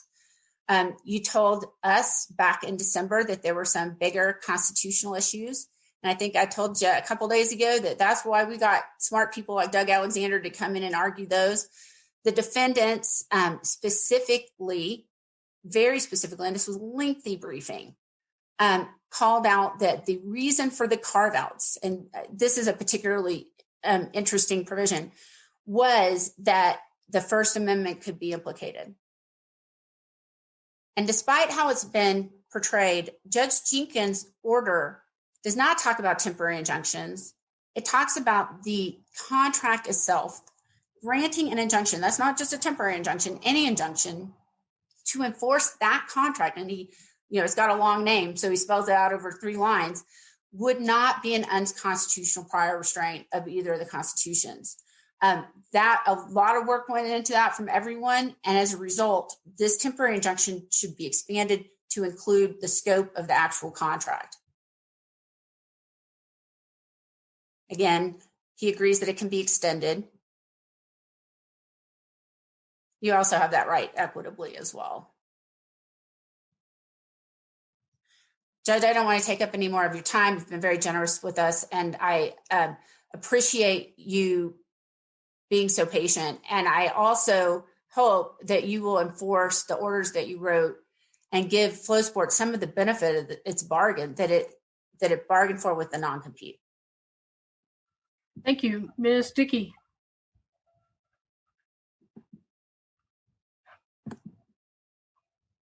Can you hear me? Yes, ma'am, I can. Okay. Sorry for all the technological difficulties and that I'm on the screen twice. So, Your Honor, what we have here is a war of attrition over a bunch of teenage wrestlers. No disrespect to Mr. Floriani or Mr. Saylor or any of their companies, but that's what we're talking about. So since this injunction was entered, I think that the testimony is clear that we have tried very hard to comply with it. And what Ms. Burgess does is pick and choose. She keeps citing that that defendant Saylor shall not compete with FloSports, and then she curiously leaves out in the sports video industry. Then she mixes apples and oranges and goes over and talks about 17 old videos that are on his website, and that anytime anybody opens them up, they're there. Frankly, there's nothing in this injunction that tells him to remove those. But if the court says today, remove them, we will. They are from last year, from 2019. The further curious part about this is she acts like we have done something intentionally and maliciously here, where in fact, Your Honor, she didn't raise it. In June, she files a motion for sanctions and for contempt that's not significantly different than her emergency motion. And yet, when there wasn't a hearing set on it, she slapped emergency on the front end of it and started screaming emergency. As the court has pointed out today, there is no emergency. Mr. Saylor is not an employee. He doesn't participate in the management operation, owning, financing, or control of Rockfin. We're not using any of their proprietary information. There has been not one shred of evidence on that. We have spent a lot of time talking about monikers and catchphrases. Who's Number One? Apparently they trademarked or patented or whatever you do in December. And he wrote about, used journalism to talk about who's number one. The rest of the catchphrases they're talking about, crystal ball, big board, match notes. I was watching Steve Kornacki on his big board today. To act like that is something that belongs to them or is their catchphrase or moniker just isn't true. But what we have shown, Your Honor, and I think unequivocally, that we have tried desperately, Mr. Floriani and the 5 other employees of Rockfin have tried very hard to comply with your injunction. We went over and over and over the Facebook ads and presentations. No money was spent on those Facebook ads after this injunction. And so they didn't run. That's just the bottom line. And Mr. Floriani was very, very, very clear. Then we move into retaining possession of the emails, which I think Your Honor did a better job of a closing argument on that than I could ever do in terms of what happened with the emails and the hard drive and all of that. The only entity that can get into Martin Floriani's emails that he had while he was at FloSports right now is FloSports. He can't get into them. They're on a hard drive and she has a copy of the hard drive. We have another copy of the hard drive. We can't get into them. We're not accessing them. They're not on Rockfin's computers in any way, shape, or form. Then finally, Your Honor, Ms. Burgess has a strained interpretation of what Mr. Saylor can do. I was not at the hearing in January, as I'm sure you'd be happy to point out to me, but I had each person that was independently write up for me what they believe occurred on the phone call, which was not recorded, where you entered the amended injunction. No one told me anything that gave me the slightest concern in terms of what they're doing. They're trying very, very hard, while at the same time, Mr. Saylor, in a time of economic uncertainty and strain, is trying to make a living by writing articles. There are other things he can do, and he's not doing them because he is trying so hard to comply with this injunction. The fact that we have spent, I don't even know how much time and money responding to something that is not an emergency, that Mr. Floriani is paying a bunch of lawyers to do this when it's not an emergency. We told Ms. Burgess in June that until the court could rule on this, we would not use Big Board. We would not use match notes. We would not do those things. And instead of responding to that, she filed an emergency motion. In these times of great stress, I would say, where I was thinking about this weekend when I was getting all of those substantive emails from Ms. Burgess that are not filed as motions, and people were talking about things on YouTube and tweets and all of this stuff, I just thought we have all gone through the looking glass. I actually got out through the looking glass and read some of that stuff because that's where we are right now. It's a difficult planet we are now on. We are trying to be respectful of your order. We are trying to comply with it. We are trying to move forward. And if there is something that we're doing or not doing that the court needs to clarify, we would appreciate that clarification. But the fact that she is here seeking contempt, attorney's fees, I find to be outrageous. Judge Sparks years ago taught me not to file motions for sanctions and what happened if you do. And this is sort of beyond the pale to come in here like Chicken Little and scream that it's an emergency when the court has seen that there is not one thing that's an emergency. We appreciate your patience and time. And if you need any further briefing, we will do that. I would ask that we try to set this as soon as possible, Your Honor. It is time for this fight about 12-year-old wrestlers and journalism to be over. Thank you. Co-host just asked me to start my video. Mr. Sotero. Thank you, Your Honor. I mentioned, I know Ms. Burgess just told us at the break that Judge Sparks just passed away, and Ms. Dickey mentioned him, and I think that's true. I mean, he would have been completely offended about this kind of a motion and calling something like this an emergency, in my view. But I will say this, Your Honor, it's a very high standard.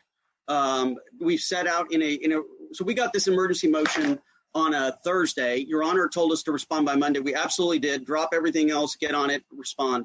On page 9 of that response, which I'm sure Your Honor has read, but we referenced the Ateez Healthcare versus Wilson case from the Texas Supreme Court, recent case on the high standards for somebody seeking the type of relief that FloSports has come to this court asking for, which has been a few and limited times in my 25 years of practice. And they've not met their burden. They have not even come close. Mr.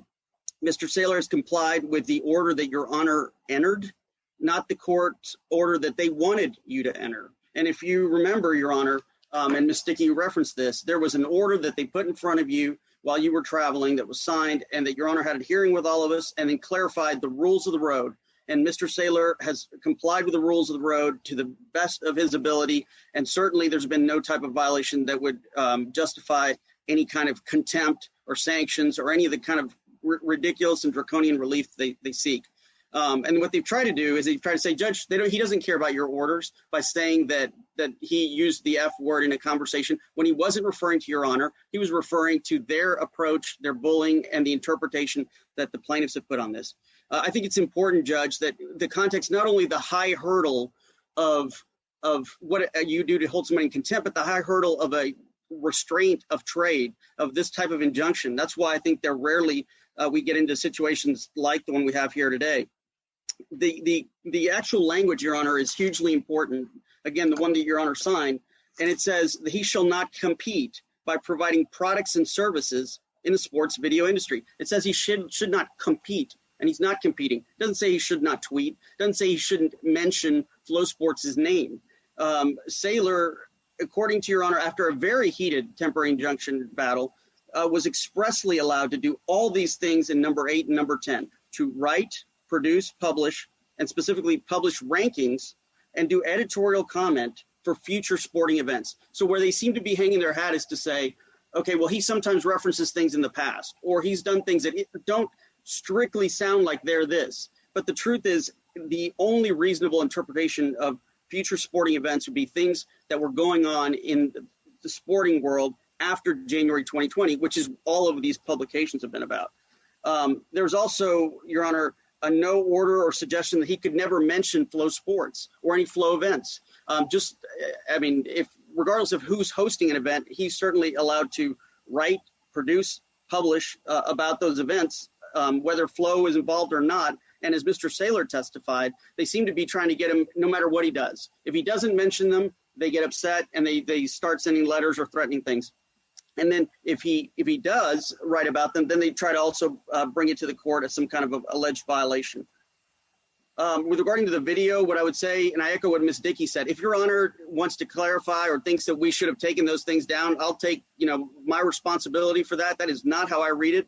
There's nothing in there that I see that suggests that he needs to take these videos down. What it expressly says in number 10 is what he's supposed to take down. Your Honor said he's supposed to remove or cause to be removed any such rankings published by him. And that's, to the extent that was up there, that's gone, and it's not even an issue before the court. For anything done while he was at FloSports. I think it's very telling, Your Honor, that they never called a single witness. Okay, one of the things in these kind of hearings is that there has to be a showing of harm. How has FloSports been harmed by what they're complaining of? And the truth is they haven't. They've shown nothing, and there isn't any, and it's an equitable proceeding. With regards to the only testimony before Your Honor is that Crystal Ball and Big Board were not things that were ever created at FloSports. And so with regards to Your Honor's order, he was specifically, to the extent there was a moniker that he was to stay away from or not use, it had to be something that was created at FloSports. And it's undisputed that none of these things were created at FloSports.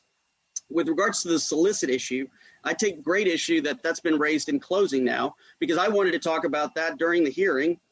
It wasn't really raised in the motion. And I would say that the leading case on that, that we've cited in other motions to the court that Your Honor did not preside over, the Eurocat versus Markland case from then Judge, now Justice Busby, and another case, In Re Athens, and for the court reporter, ATHANS, is that soliciting does not mean merely to ask. Okay, so passive things like some of the case law from the other jurisdictions, merely posting stuff is certainly not soliciting, and there's been no evidence of soliciting any specific customer or subscriber or that they've been harmed in any way.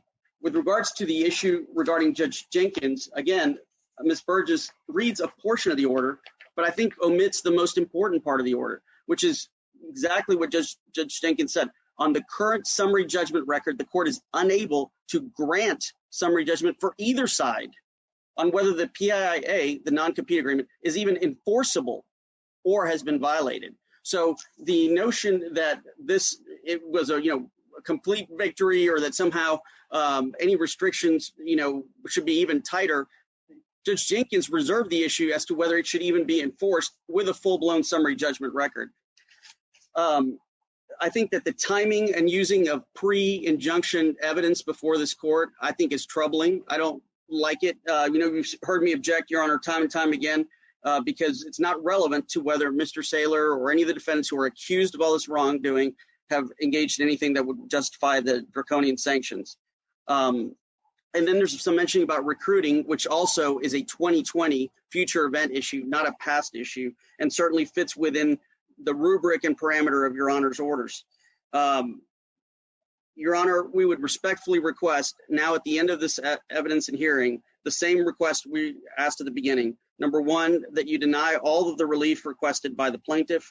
And secondly, as both Ms. Burgess and Ms. Dickey have raised, and now I will raise as well, our understanding is that we're going to be trying to get a trial with Your Honor the first or second week of November. And that's perfect timing because this expires on its own terms 1 year from November 2nd or 3rd, whenever he left, which would be right around the election this year. We think that this, because of what's happened, the way this litigation has taken place, the circumstances that have changed, the court should, in all fairness and using the court's equity power, dissolve the temporary injunction and certainly not extend it past, hopefully, a November trial date. So if Your Honor has any further questions or concerns about my client's conduct that we need to answer, we want to be here and answer them. Otherwise, we respectfully request that Your Honor grant us this relief. Thank you. Thank you, Mr. Hayes. Thank you, Your Honor. I believe the only evidence in front of the court is that Mr. Floriani was given these emails because of his shareholder status. The other piece of evidence in front of the court is that this carve-out, which we've included in it's his severance agreement. The carve-out said several things. You get to keep and retain. You don't have to give it back to us, or you don't have a duty to give it back to us if you needed it as a shareholder, or if we gave it to you after February 18th, 2018. The emails were given after that time. So these things, everyone knew these things, which is why your order carves out from any obligation, Mr. Floriani's obligation to give these emails back. It says if you were given these things as a shareholder, and that's what everyone understood the emails to be, then you get to keep them. And everyone understood it's because he had tons of personal emails. So I think it's game over. There's no evidence to the contrary that he was given these emails for any reason other than that before the court. Finally, on this mixing of emails mess, the reality is that there were two people involved in that, Mr. Floriani and this fellow Manny. Mr. Floriani testified today that everything was on the up and up.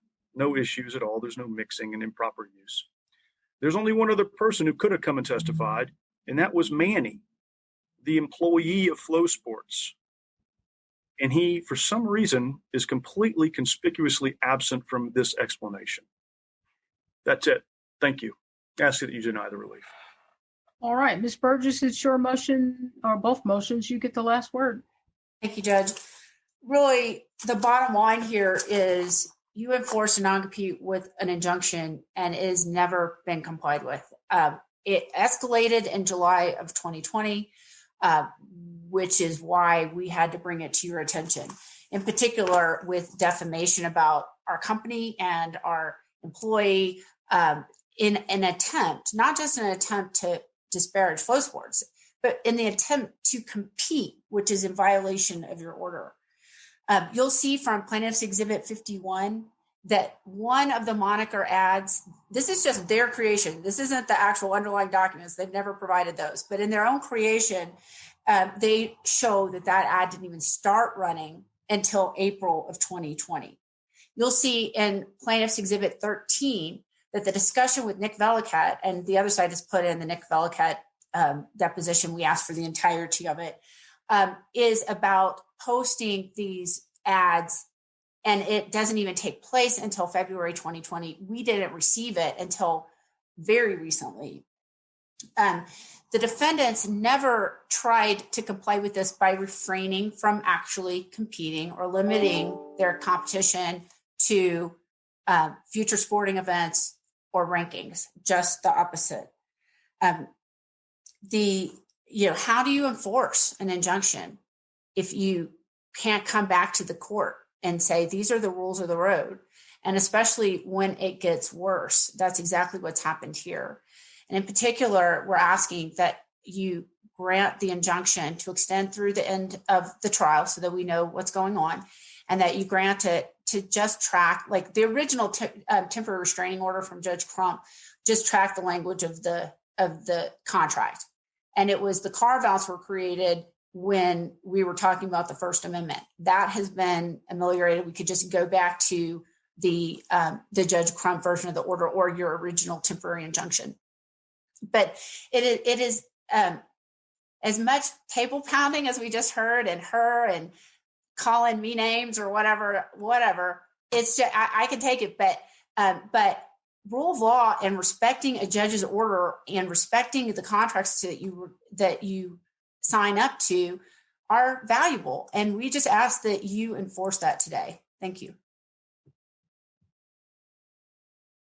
All right. Well, thank you all very much. I am going to take the case under advisement, and I will take a look at all of these documents that you've offered into evidence.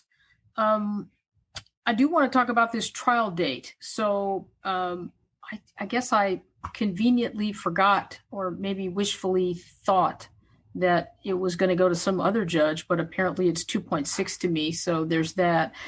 So get out your calendars. Why don't we talk about that while I have everybody? Let's take I'll give you a second to pull out your calendars.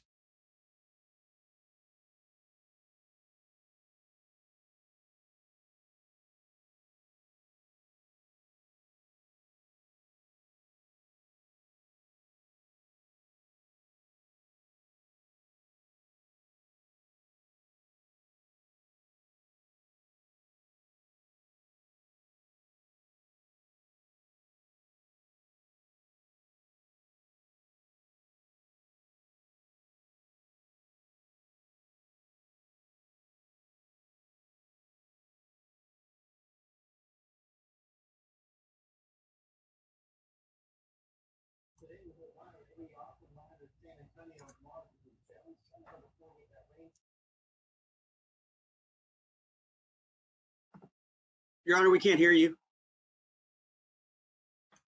Yes, I know. That's deliberate. Oh, sorry. There's noise in my background. I was just trying to stop that before I unmuted.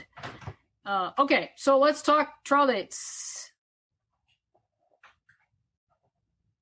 So, Judge, we had talked about everybody's agreed to a bench trial. Now, I realize I sprung that on them last week because we were trying to figure out ways to make it work in light of the timing of the injunction and everything else. And so, of course, we're going to ask that you keep the injunction in place through the end of the trial. I think the week that so far has worked for everyone, and of course, the court schedule is the one that matters the most, is November 9th. I think that had crossover for everyone. How much time do you need?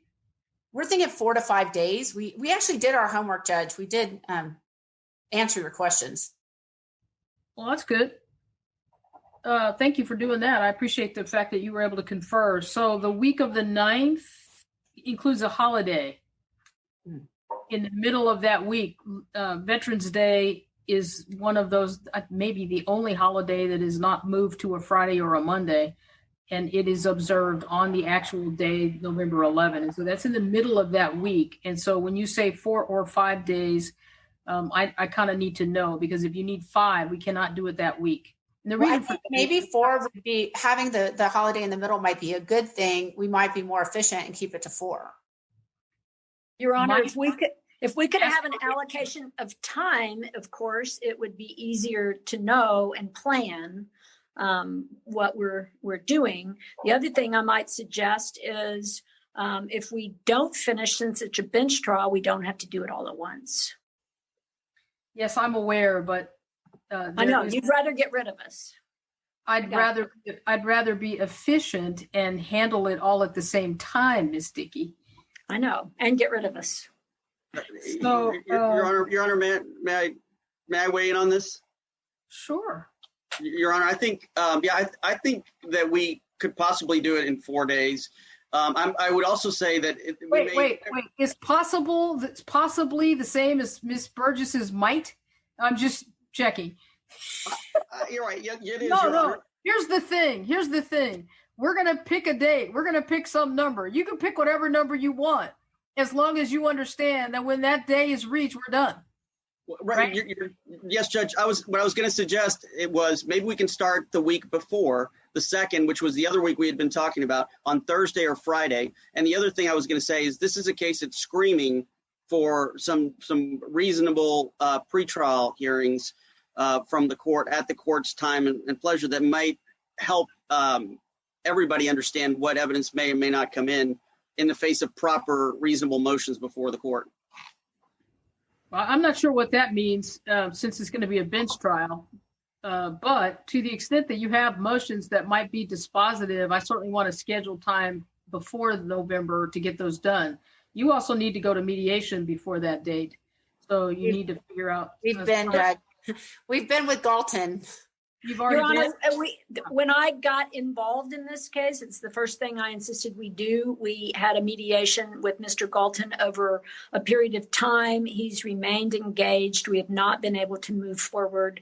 We have made an offer of settlement in this case. So we have done whatever we can to try to get this resolved to no avail. All right. Well, keep talking and keep trying to work it out, because it screams out for settlement. I mean, the non-compete is going to expire by its own terms in a matter of months. And Mr. Saylor at that point is going to be free to do whatever he does with wrestling at that point. So it just seems... Well, as a matter of contract, it doesn't solve the problem of what has happened in the past in violation of the non-compete agreement potentially. So there's still a need to resolve that issue, but it's not like it's a 4 or 5 year problem. It's a 1 year issue. And so Judge, it's actually a 2-year issue because it's extended for the time of violation. So if they're under the contract terms itself. And so potentially it would be, if you found violation, it would be another year of the non-compete. Okay. Well, in any event, it's a shorter term is what I'm getting at. It's a pretty short-term issue that cries out for resolution ASAP, and settlement is the best way I know how to accomplish that. So continue to engage with Mr. Galton or whomever will hopefully help you get to yes. I'll need to talk to the court administrator, frankly, about November, because I am scheduled to change dockets in October.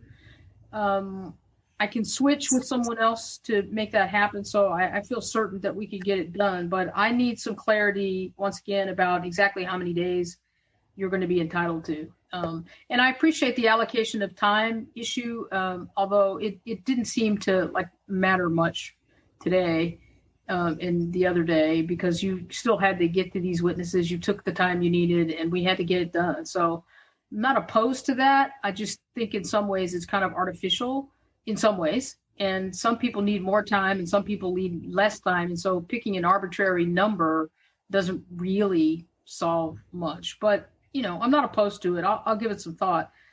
For a merits trial, I really just, for me, the time issue that's important is if you tell me you need 4 days, you're going to get 4 days. If you tell me you need 5 days, I'll give you 5 days. If you tell me you need 5, but you only take 4, I'm going to think you're all brilliant. If you tell me you need 4 and you don't finish in 4, not only are you going to stop and disadvantage your clients in that regard, but then I'm not going to be that impressed at your ability to estimate literally and honestly what you need. And I realize that we're in a kind of a unique environment in this remote setting, but we've all been doing this now for several months, so we kind of have the hang of it, and we'll get it done so that your clients can move along. So, Your Honor, I think we the first question is the same question I'm going to ask now, which is, tell me how much time you need. 5 days. Okay. And are you all available on the 6th of November as well, or the week before this, the week of the 7th? I'm sorry, the week of the 2nd as well as the week of the 9th, or are you only available the week of the 9th? Your Honor, on behalf of Mr. Saylor, we're available either week. We are too, on behalf of Rockfin. We have a couple of witnesses missing that week. And so if we did a couple days that week and then did the 9th week, that would work for us. But we've tried to do the best we could over a short amount of time to talk to our witnesses. And we can't, if we could wait and bring them in later, the week of the 9th, it would work. Okay, that shouldn't be a problem. We can easily take witnesses out of order to accommodate schedules. That's not a big deal at all. I am concerned about the week of the 9th because of the holiday in the middle. I have something else going on that's probably something I can move. So I would say reserve the week of the 9th all week except for the holiday. So reserve that. I have another case on the 2nd and 3rd that's scheduled for a couple of days, and so I cannot move that.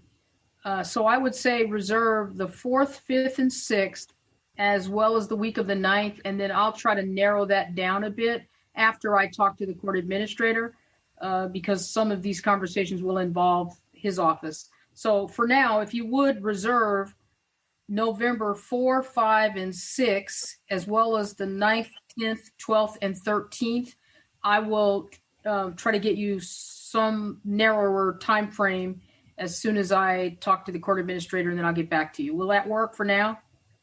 Yes, Your Honor. Yes, Your Honor. Your Honor, can I ask a question? Sure. Yes, Your Honor. My counsel asked me if I was okay with a bench trial, and I said yes under the supposition that it was going to be you. Is that not carved in stone?